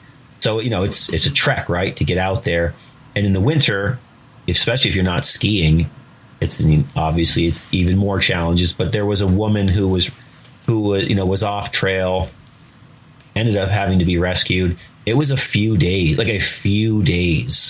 that she was out there, and they had the volunteer search and rescue crews out there, the DEC, obviously, anybody that they could get out there searching for her. She was like around the mountain on the completely other side of the mountain from where the trail was. And yeah, she lost some fingers and toes. It was a miracle that she was saved, but that was a huge kind of like a story, I guess you could say. And again, Allen's that mountain that most people hiking the 46 will leave towards the end. They'll put that off until the end because it's a doozy. Yeah, we have a similar peak called Owl's Head, which is it sounds very similar. It's just a long trek in, and then it's a quick hike up, but it's just a long trek. Yeah, it's a slog to get out to these mountains, and that's what a lot of people like complain about the Adirondacks. They're like, all the approaches to get to these mountains are so far, and it's like, well, what do you want? You want a road? You want a parking lot right at the bottom of every mountain? Come on, you got to hike in to get there, and that's why the mountains that you do park right at the bottom, which here is a mountain called Cascade and then a mountain called Giant. That's why they're the most popular mountains in the park, because you park right at the bottom and you just start climbing. But most of them have, a long, like on my podcast, there's like a joke about the long walk back to the lodge, which is a parking lot or a trailhead, because no matter where you are, it's like you get to the last summit of the day. You usually 9 times out of the 10, you still have at least 7 or 8 miles to get back to your car. And that's it's kind of devastating at the end of a day, but that's just the nature of it. All right. So for all the New Hampshire people that are listening to this, like what I'm hearing is essentially like, imagine the 4,000 footers in New Hampshire, but every single one of them begins and ends with the hike of Lincoln Woods. That's essentially like we have this one section called Lincoln Woods, which is like 6 miles, and it's flat, and we all complain and cry about, like, we call it the Death March, but it sounds like you've got multiple versions of that. Oh yeah, I mean, there's Haystack Mountain, which is the first mountain most likely the first mountain you'll hike if you do the upper Great Range. So going back to like this whole Great Range thing, that alone is 9 miles from trailhead to summit. So, it's just their mountains are back there. And, this is an old place. Like, you come to the ADK, and that's what people like about it. It's kind of a double-edged sword in the sense of it's what there's some problems with it, but it's also what gives it the charm is this like old, rugged, remote. You kind of go back in time when you cross over and you see that sign that says now entering the Adirondack Park. So, it's just part of it. You just there's a few trailheads that you hike all of them from, and more than a few, I should say. I mean, there's plenty of them, but in general, yeah, you're gonna do a hike, and I mean, dozens of high peaks in particular. You can hike from the Adirondack Lodge, as I was saying, and that to get to Marcy Dam, which is like a hub, it's like a checkpoint in a sense, is 2.3 miles, or is it 3.2 miles? Now I'm having a brain fart. But regardless, it's like I cannot tell you how many times I have hiked in or out from Marcy Dam. So it's the same type of thing. That we have our areas that you've just done over and over. And a lot of times in your mind, it's like once you get to Marcy Dam, now I can turn my brain off and check out, and just death march, as you called it. Yes, yeah. So I'm curious, do you have any lists that are comprised of mountains that are below 4,000 feet but have exceptional views? Mm-hmm. Yeah, there's a challenge that I started and I run called the Lake Placid Niner, lakeplacid9er.com. So I put that together because, I live in Lake Placid, and there's, when you're here, it's the high peaks or bust, but that's what causes people to be, in over their heads. And if they're in over their heads and they go out hiking and they have a bad experience, well, they're not going to do it again. And whereas if you have, an outlet for people to work towards something like a list, you get a patch, a sticker, you get a roster number, like you can actually earn something and feel good. And like you have a tangible thing to say, oh, I earned this. This represents all the memories that I had on these 9 mountains. Then you have a good time in the wilderness. And I always say, you're not going to become an advocate for the outdoors unless you have a good time in the outdoors. So I put together the Lake Placid Niner, and the way I put it together, because I'm a linear person kind of by nature, I'm a list guy, starting with the smallest thing, easiest task, check it off the list, go to the next one, go to the next one. That's just how my brain functions. And I created a list where there's 9 mountains in Lake Placid or all around, or in like one town over, just like in this area. And if you hike those 9, every mountain gives you a totally different experience, and it gives you something that represents like a different part of the Adirondacks and a different thing you'll experience in the high peaks. And by the end, you start on the smallest one, and you go to the next one, you build a little bigger, you go, oh, this one's a little more remote, you're going to get this one you're going to have to navigate a little bit more on, and by the end, now you're actually ready to climb the high peaks, to get out there. It's almost like a high peaks boot camp in a sense. But yeah, that's the Lake Placid Niner, and I don't plug it because I want to fill out more registration envelopes, because trust me, it's hard to keep up with it. And I just do it for the love of the game. Like, there's no money for me being made. It's just because I love these mountains, I love this area, and I want to introduce people to this park and to climbing mountains, because I think it just has such a huge carryover to people's real lives, and what they can now accomplish both in the outdoors and in the mountains and in other aspects of life. I think the mountains are a great teacher in that regard. So the Lake Placid Niner, every mountain is worth climbing many times. It's an easy list to just like, okay, there's a list of 9 fantastic hikes that are all below 4,000 feet, some drastically smaller. And there's some people who have done the ultra, where you climb all 9 in one day, including driving to and from each peak. So it gives you kind of an idea for how long they are. They're all under half a day. They're all a half-day hike or less. So that's a fantastic start, especially if you've never been to the ADK. Gives you a good idea of what the trails are like. Most of the trails here, switchbacks are not a thing. Okay, so we'd be comfortable because you'd be very comfortable. Yeah, switchbacks aren't a thing. Our trails, they find a drainage and you're just going to hike right up it. That's like the Northeast kind of way, right? It's what we do, I guess, out here. But yeah, you're going to go right up it because these trails, most of these trails, they were built for a long time ago because what the Adirondacks was just a vacation destination for, the New York City and the Boston elite. That's where they'd come up here they'd retreat to the wilderness, and these hotels and these areas, they needed to give them activities to do. So like, okay, walk up a mountain. Great. Let's carve a trail. What's the fastest way to the top? Straight up. And that's how all of our mountains are. So you get in really good shape. You get in really good shape when you climb these mountains. But yeah, switchbacks, like that's not really a thing over here. And it's not like it's a good thing. I mean, like the trails have their own problems because of that. But that is ultimately what it is here, at least. And it's what you hear other people either complain about or say, that's really unique about the Adirondacks. I'm huffing and puffing. Yeah, Stomp, I feel like we always think New Hampshire's so unique, but it sounds like they've got a lot of the same dynamics in the Adirondacks that we deal with.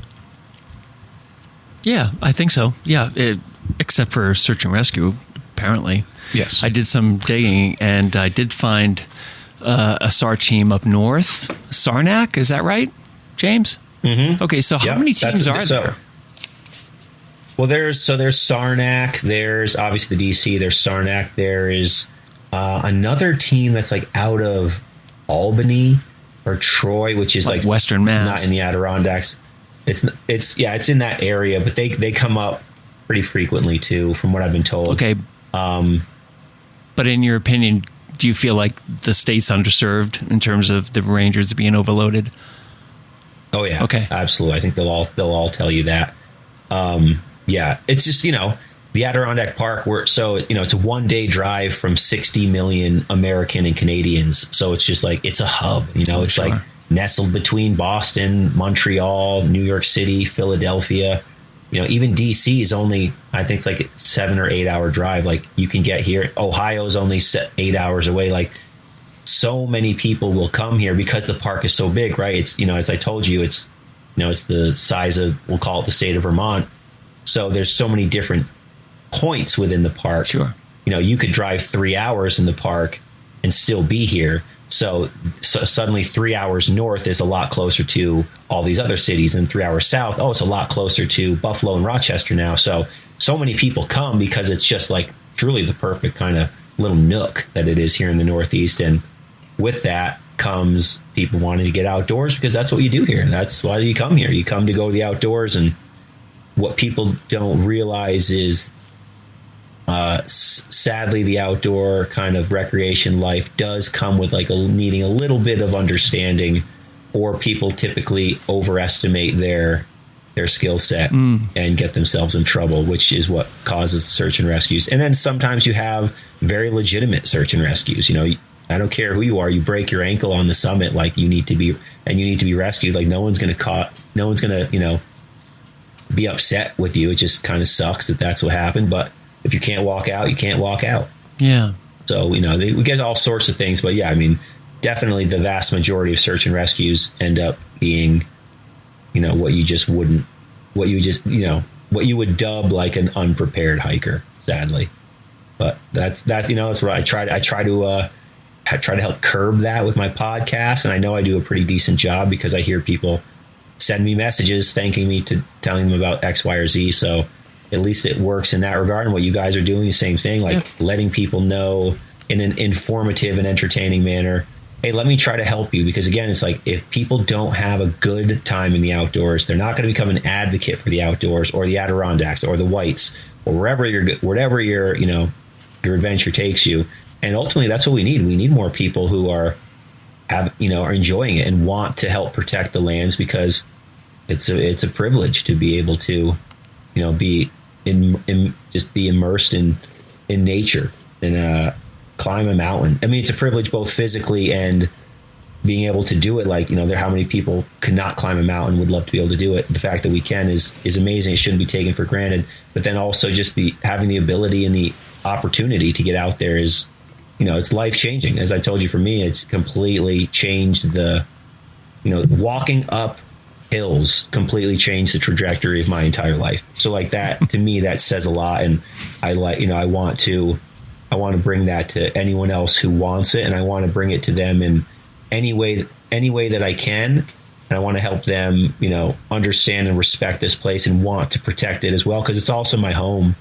And, that's why it's important to, avoid having people have a bad time or needing to be rescued because they didn't know that Mount Marcy was a 17-mile hike, no matter which way you climb it. They just didn't know.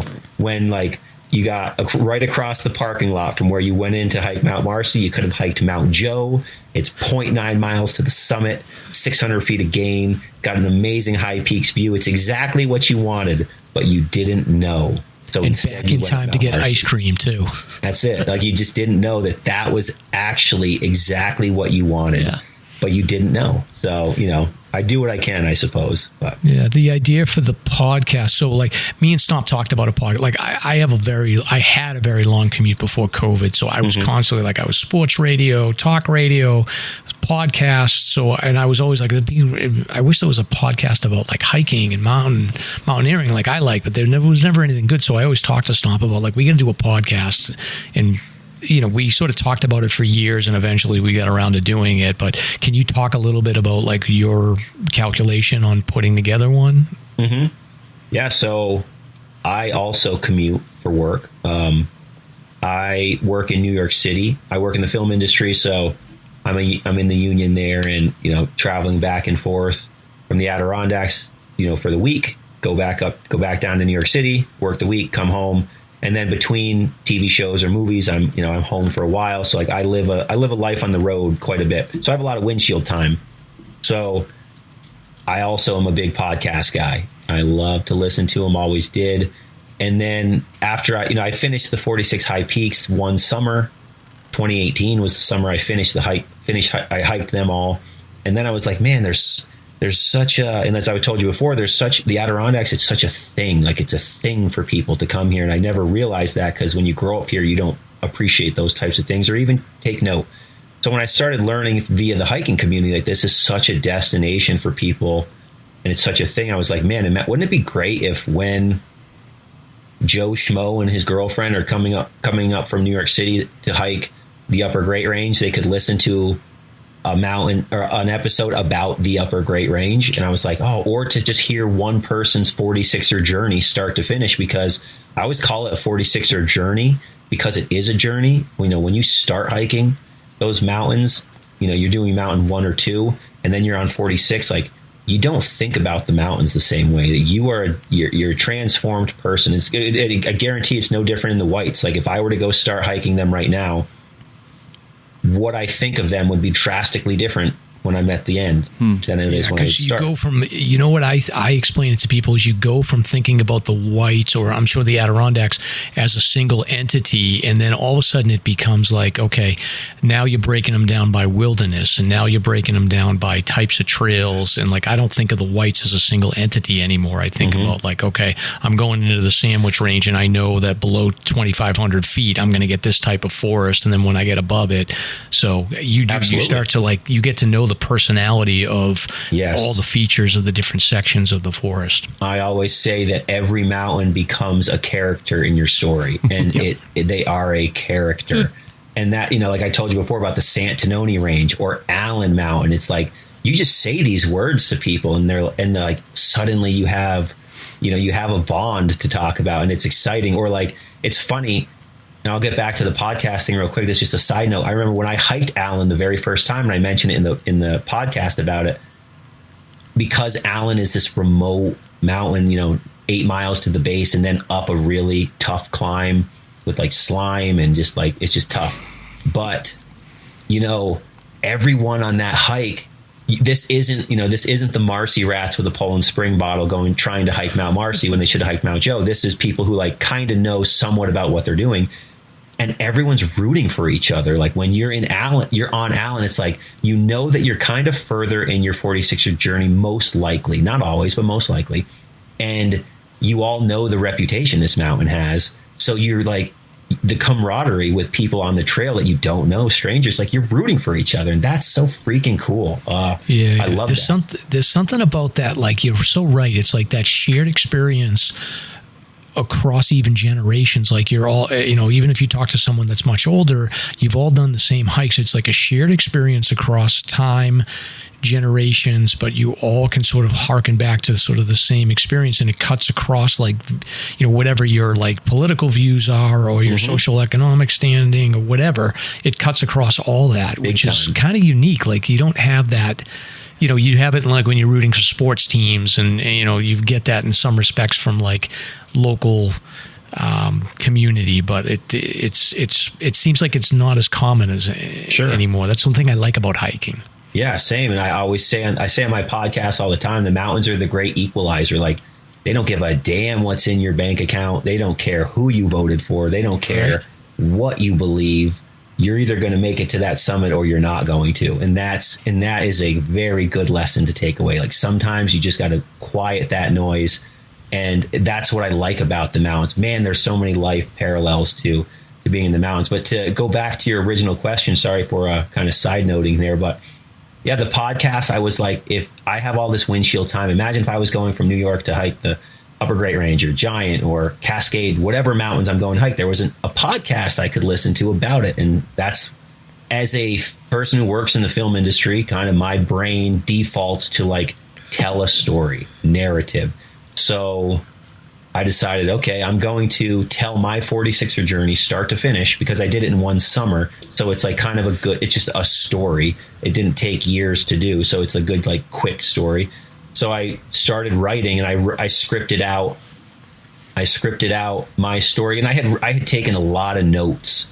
At the end of every hike, when I get home, part of my routine, like when I get on the couch after, take a shower, keep the socks off, sit down on the couch, would be to quickly write in my notebook, like, okay, I got to get my thoughts down, or like what happened, so I wouldn't forget, because I want to remember this journey. This is a journey. And then that expanded when I was like, this idea of doing a podcast would be cool. So yeah, a few months after I finished hiking the 46, I was like, that would be a great podcast. So I started writing it. And that's why I told you I started in 2018, but didn't launch the show until spring 2019, because it took me like 4 months to hike the 46 high peaks, and it took me like 5.5 months to do the podcast. It took me a long time to write all the scripts out, record, edit, and each episode, it's a narrative story. And I sound design it. I have sound effects, and I say, like, I signed into the trailhead at 4:30 a.m. Boom, sound of a trailhead register. I just wanted to basically to take people on the journey with me. And you're commuting to work. I want you to feel like you're in the woods. You're not commuting into New York City. You feel like you're at the trailhead. And that was my vision for the podcast. And from there, I had no intention of continuing. I just wanted like a person's 46er journey to exist somewhere. So, as I'm the type of person to do, if it doesn't exist, I'll create it. And that's what I did with the Lake Placid Niner. That's what I did with the podcast. So I made it. And I released them all Netflix style in the spring. And, there was 17 episodes, because that's how many hikes it took me. And I just released them all at the same time. Here you go, everyone. Here's a journey start to finish. And then no intention of continuing to do it. But then just, kept getting messages asking for more episodes. And I was like, well, I'm always out hiking. I could just do like some other mountains now. And I started that, and it's just progressed and evolved tremendously, which is exciting. And again, it wasn't planned in any stretch. It was just a natural, organic progression to, okay, so now most of my episodes are about hiking, and me telling my story in the mountains. Okay, it's like, but I'm just some guy. There's so many better stories to be told. And I was like, oh, most people who listen to podcasts like, these types of episodes where people are talking, having conversation. I'm going to start doing other episodes too, where I talk to someone about it. And I always make, like, for me with my podcast, I want the Adirondack Park to be the star of the show. Like, I am so far behind down on the totem pole in my mind. I want the park to be what shines. I want the park to be the star. And then, the person I bring on the podcast, and these episodes are called summit sessions, where we just chat. But that person tells about a different subject. Maybe it's a subject they have an expertise in, ultra hiking, or bushwhacking, whatever the episode was about, or they're telling their story about, hiking the Northville Placid Trail, whatever. And, but the point is, like, the focus is that the ADK is the star. And I think that comes across really well. And I think people like that because, again, like, people are obsessed with this place, and it's something I never knew growing up until, even as an adult, until I started hiking is when I learned that. And, I do other things. I also, there's, again, the water world here in the Adirondacks is just as big as the hiking world. And I like fishing, hunting, camping. Like, there's all sorts of things to do. So mountain biking, they're just like expand it to really showcase this place. And that's how the podcast began, and it just kind of expanded. And now there's, I've also written like fictional campfire stories where they're just like spooky, fun stories set in places on the trails that people know and they pass by. So it's like, I have all these just like fun stories, and now that's turned into, published books, and, all that. Now I have like a writing deal with the publisher about doing all this stuff, and it's exciting, and it's just like totally not anything I had planned. It just kind of morphed and evolved because I just kept doing it. And I don't know, I feel like because I keep the park the kind of central theme, and again, that's what I want to showcase, and that's what people like. So it's kind of become an animal all in and of itself that I never expected it to be, because again, I just figured, here's my 46er journey, see ya, have fun, enjoy, I hope you like it. And it's expanded tremendously over the last 4 years now. 4 years. Crazy. Wow. Well, you've sold me. Stomp, we got to get out there. Oh, I'd love to. Come on over. Sounds great. We'll do it. Yeah. We're going to do an episode, and then you'll be out. I'm going to put a recorder on you when we're out on the trail, so that we have your sound bites too when I'm editing the episodes together. Oh, geez, 7 miles into Mount Allen, I'll be crying. You can get me. Don't worry, we won't do Allen. We won't do Allen. We'll do something quicker. We'll park at the bottom of Giant Mountain. That way, you guys can just go right up the mountain and right back down. 3,000 feet of gain in 3 miles, real quick. We'll just go up and down. I like that. Can you talk a little bit about your what's your setup? You're more of a day hiker than a backpacker, I take it. Yeah, I mean, I live here, so I'm more apt to do a 20, 22, 23 mile, like, get in, hit the range, come back out, then stay in camp, because it's like I can just go home, take a hot shower, eat some hot food. But yeah, because I live here, I tend to just do long day hikes. That's typically what I do. I have backpacked the Northville Placid Trail, which is 138 mile. It's like, it's our version of, the long trail or anything like that. It's just like, it's the closest thing we have here. But, even though you can do all the high peaks in one trip, which is on my list, like in my life, I would like to do that. I have 3 young kids, so right now it's not happening, but hopefully at some point. But yeah, definitely day hiking, in and out, go to the gas station, get a milkshake at Stewart's, and then go home and take a hot shower, call it a day. That's my style. Are you a fast and light person, or do you tend to take a little bit more gear and you're packing for staying out there if you have to? I am not a lightweight hiker by any stretch. I am an textbook overpacker. Nice. I mean, I do a little day hike, and I mean, my pack never weighs less than 30 pounds. I don't even know why. I don't even know what I have in there.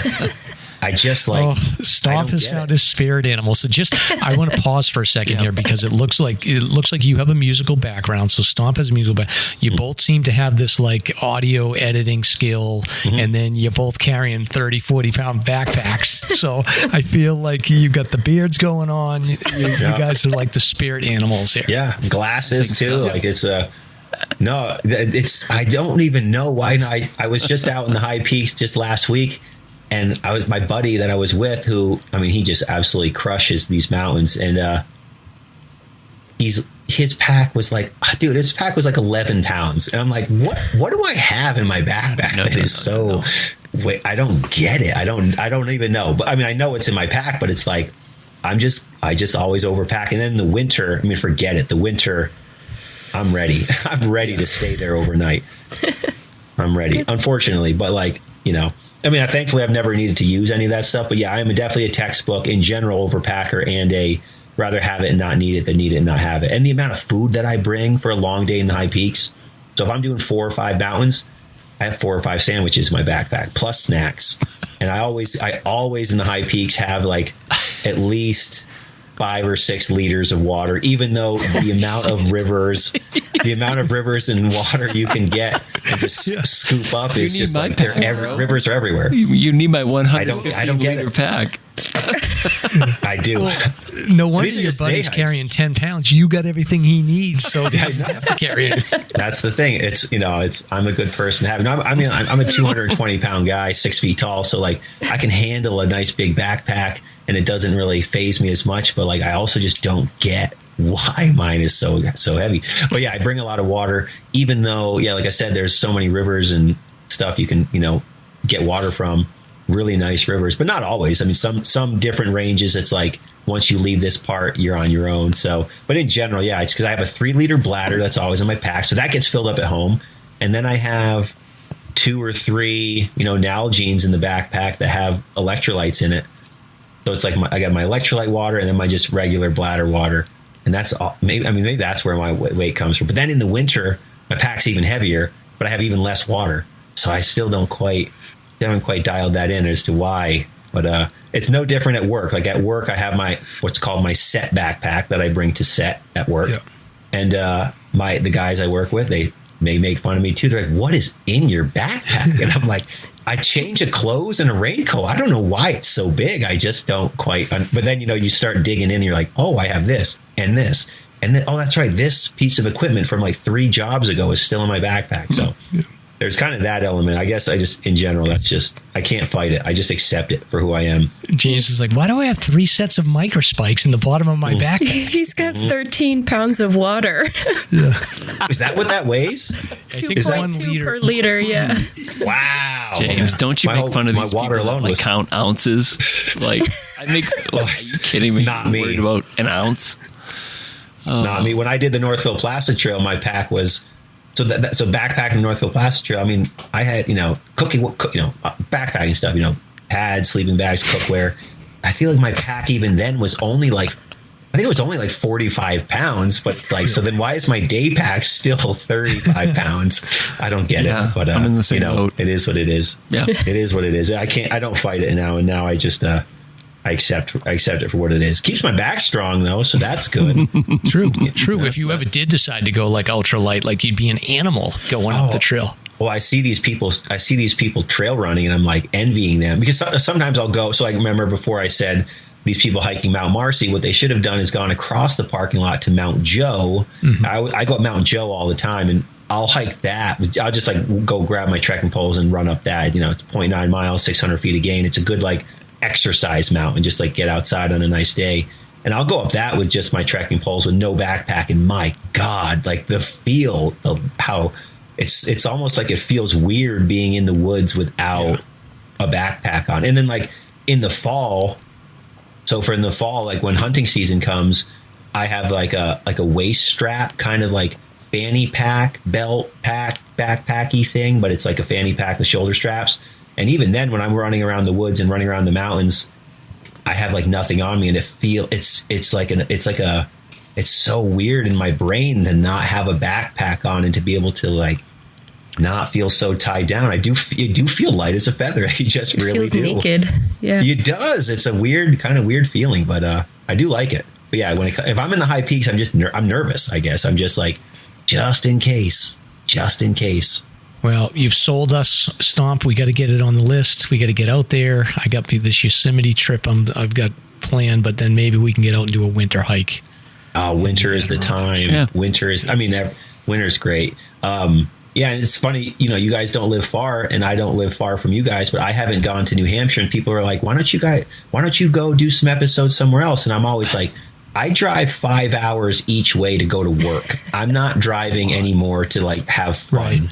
Yeah. I drive a long way to go to work. And so to when you already I live in Lake Placid. I'm literally in the heart of the high peaks. It says it on our damn town sign at the heart of the high peaks. So it's like, I'm not going anywhere. I'm going to stay right here because there's a lifetime of things to do here.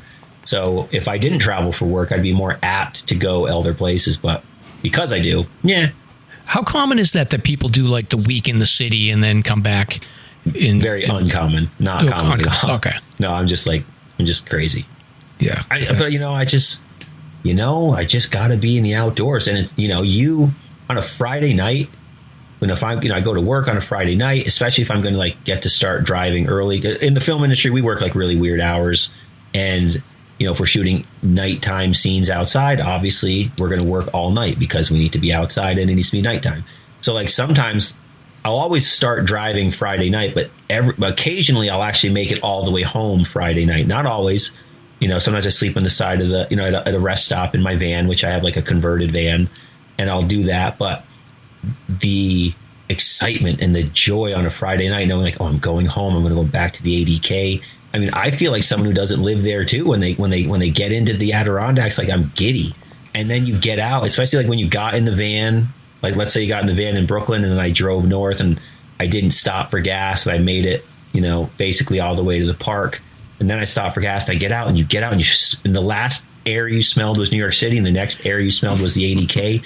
Yeah. Whoa. I mean, it is noticeable. It is. Yeah. And people don't realize that, but it is legitimately super noticeable. So it's not common though at no slightest. Do you ever pick up any film work in the Adirondacks? I feel like that's like a hub for like Hallmark movies. Like that's a perfect setting for that type of stuff. No, I've never. I've done over the years. I've had like a little job here, a little job there, but like no, 99% of the time I'm in New York City.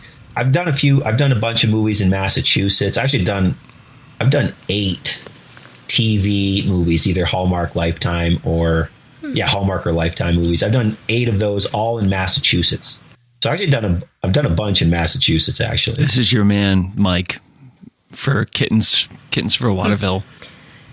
Mike's getting giddy. He wants to retain you. I've got an idea for a Hallmark movie script. Maybe I'll send it your way. I'm just a sound guy, so I don't really have much pull. But yeah, we could start as long as it's basically if it's a Hallmark movie, it needs to be a woman from the city who doesn't have time and then marries a country boy. Check. Perfect. And then if it's a Lifetime movie, it's a woman who has to get out of some relationship or has to defeat somebody. Then we got it. Wicked funny. Yeah, I've done a lot of those movies. Yeah, it's always over Christmas, of course. Oh yeah, romance. It's funny. There's a Hallmark movie that's on Netflix because this was going around the Adirondack hiking Facebook pages. There's 2 of them, and they both have like 20,000 people. Like it's crazy. So there's a lot of big people in that community, or in this community. But this past, I guess it was last Christmas, or maybe it was 2 Christmases ago now, there was a movie on Netflix, which was a Hallmark movie, and everyone was talking about it in these forums, but it took place in Lake Placid. But like clearly there was one shot of the sign, like the town sign.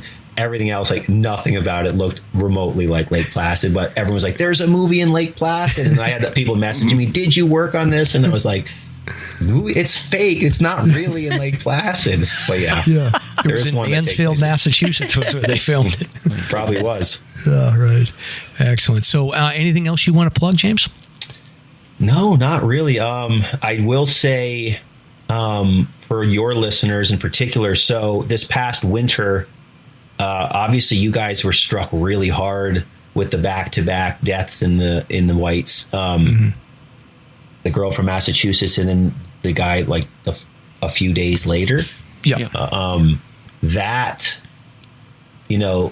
spurred me into, and again, doing what I can do to help remedy that. And I love winter hiking. I think I love the summer I prefer the summer, but like the actual summits in the winter are 1,000 times cooler.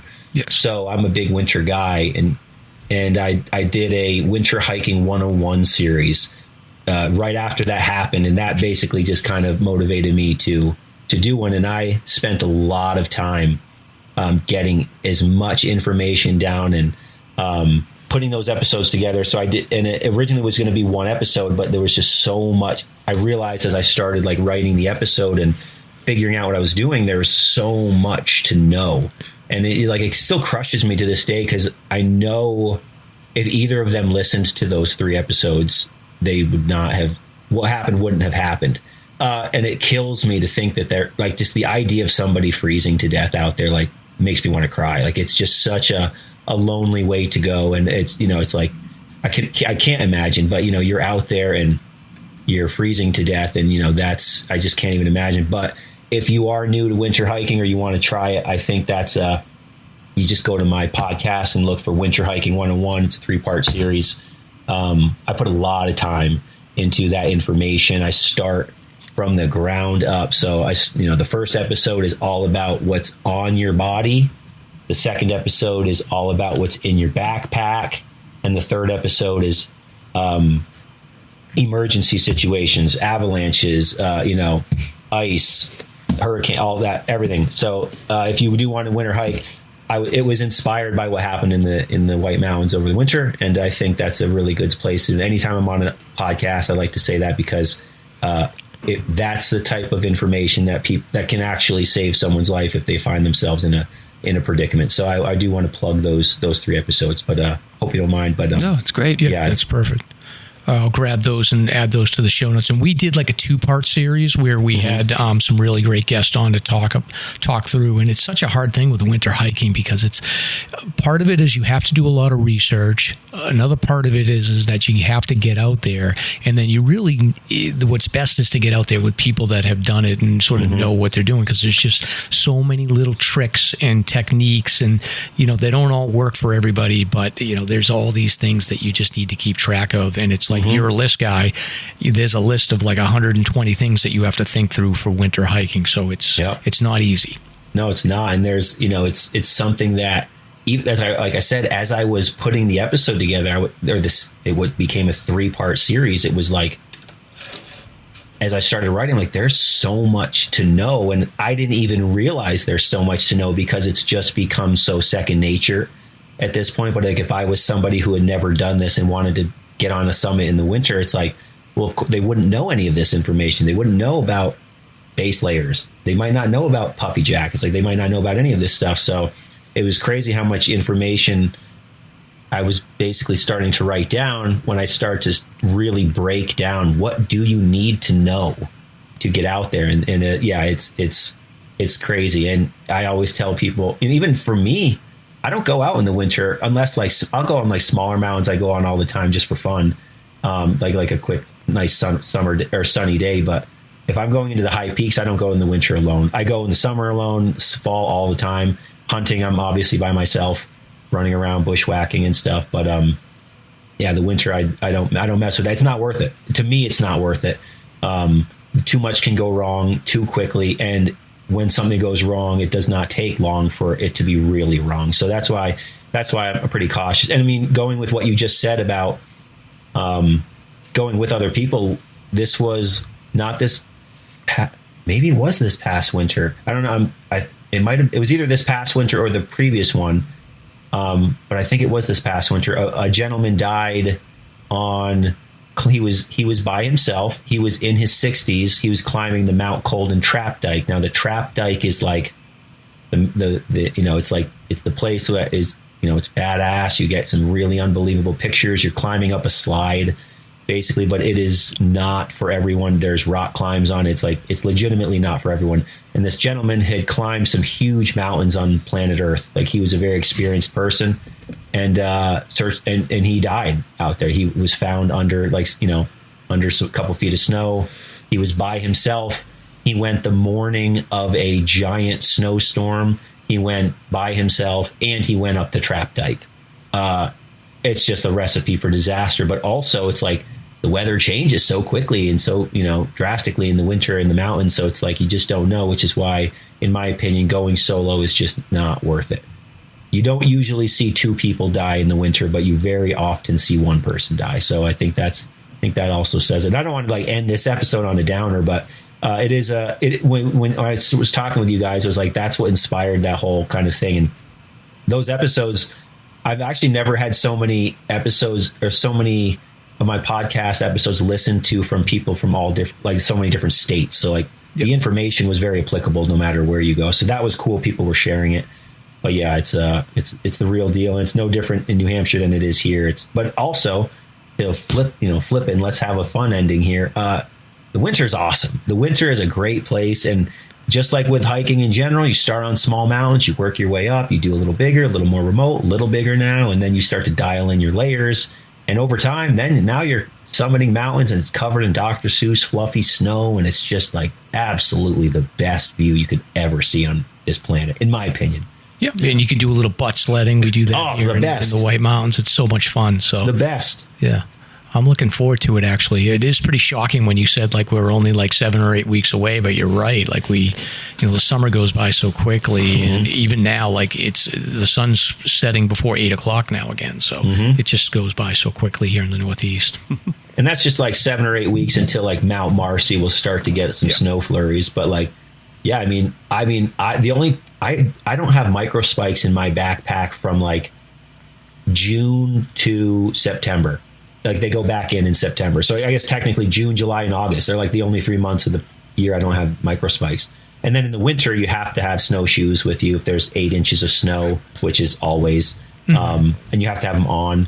So actually, going back to your question about regulations, that is something you will get a ticket for if you don't have your snowshoes on. If there's 8 inches of snowdrift, which is like, there's always 8 inches of snow.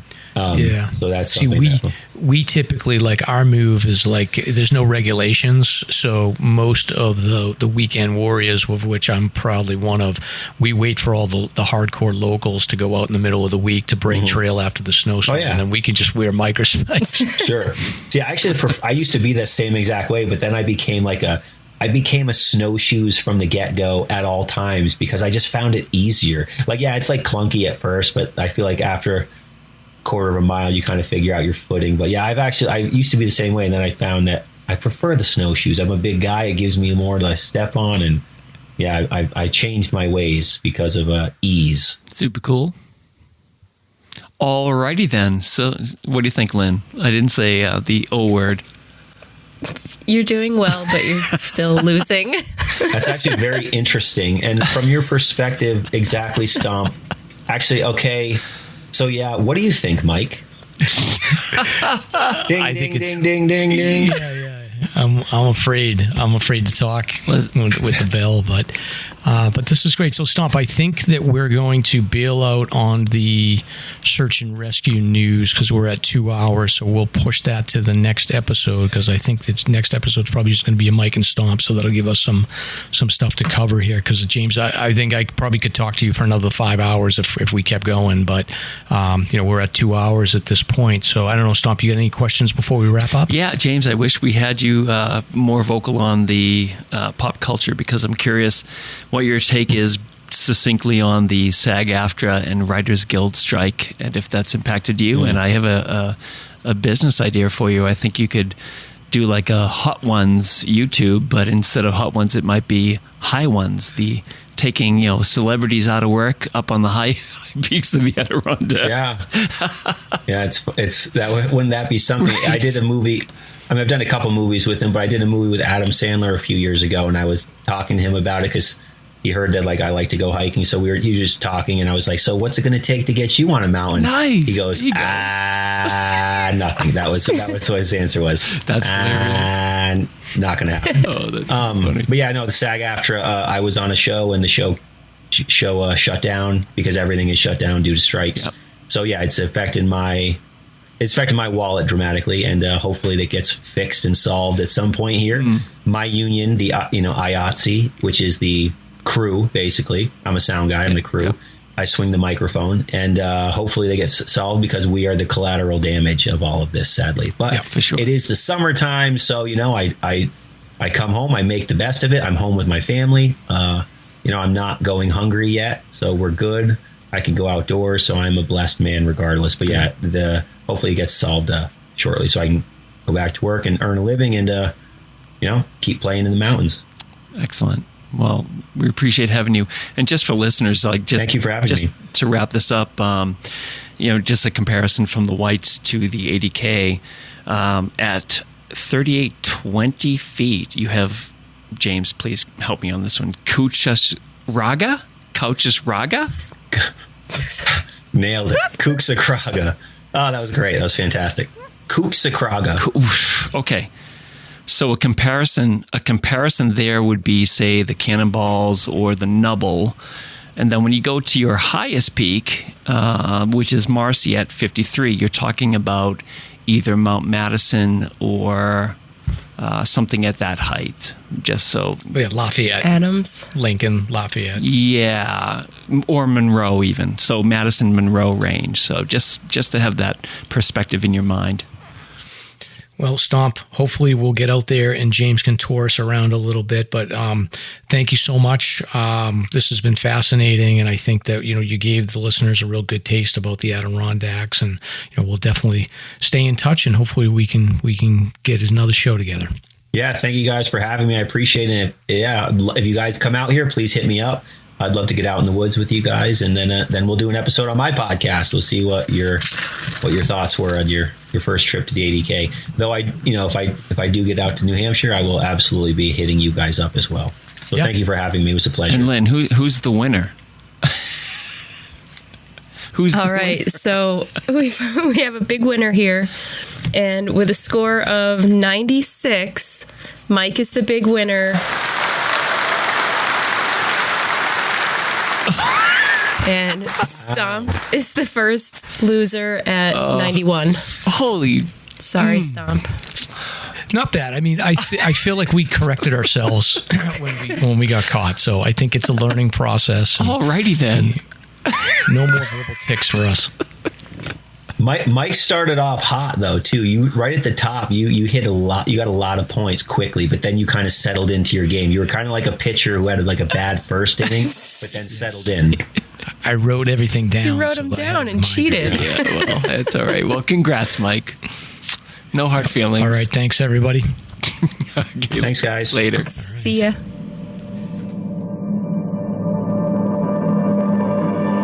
Thank you for listening. If you enjoyed the show, you can subscribe on Apple Podcasts, Spotify, Podbean, YouTube, or wherever you listen to podcasts. If you want to learn more about the topics covered in today's show, please check out the show notes and safety information at SLASRPodcast.com. That's SLASR Podcast.com. You can also follow the show on Facebook and Instagram. We hope you'll join us next week for another great show. Until then, on behalf of Mike and Stomp, get out there and crush some mega peaks. Now covered in scratches, blisters, and bug bites, Chris Staff wanted to complete his most challenging day hike ever. Fish and Game officers say the hiker from Florida activated an emergency beacon yesterday morning. He was hiking along the Appalachian Trail when the weather started to get worse. Officials say the snow was piled up to 3 feet in some spots, and there was a wind chill of -1 degree. And there's 3 words to describe this race. Do we all know what they are? Only one hill! Lieutenant James Nealon, New Hampshire Fish and Game. Lieutenant, thanks for being with us today. Thanks for having me. What are some of the most common mistakes you see people make when they're heading out on the trails to hike here in New Hampshire? It seems to me the most common is being unprepared. And I think if they just simply visited hikesafe.com and got a list of the 10 essential items and had those in their packs, they probably would have no need to ever call us at all.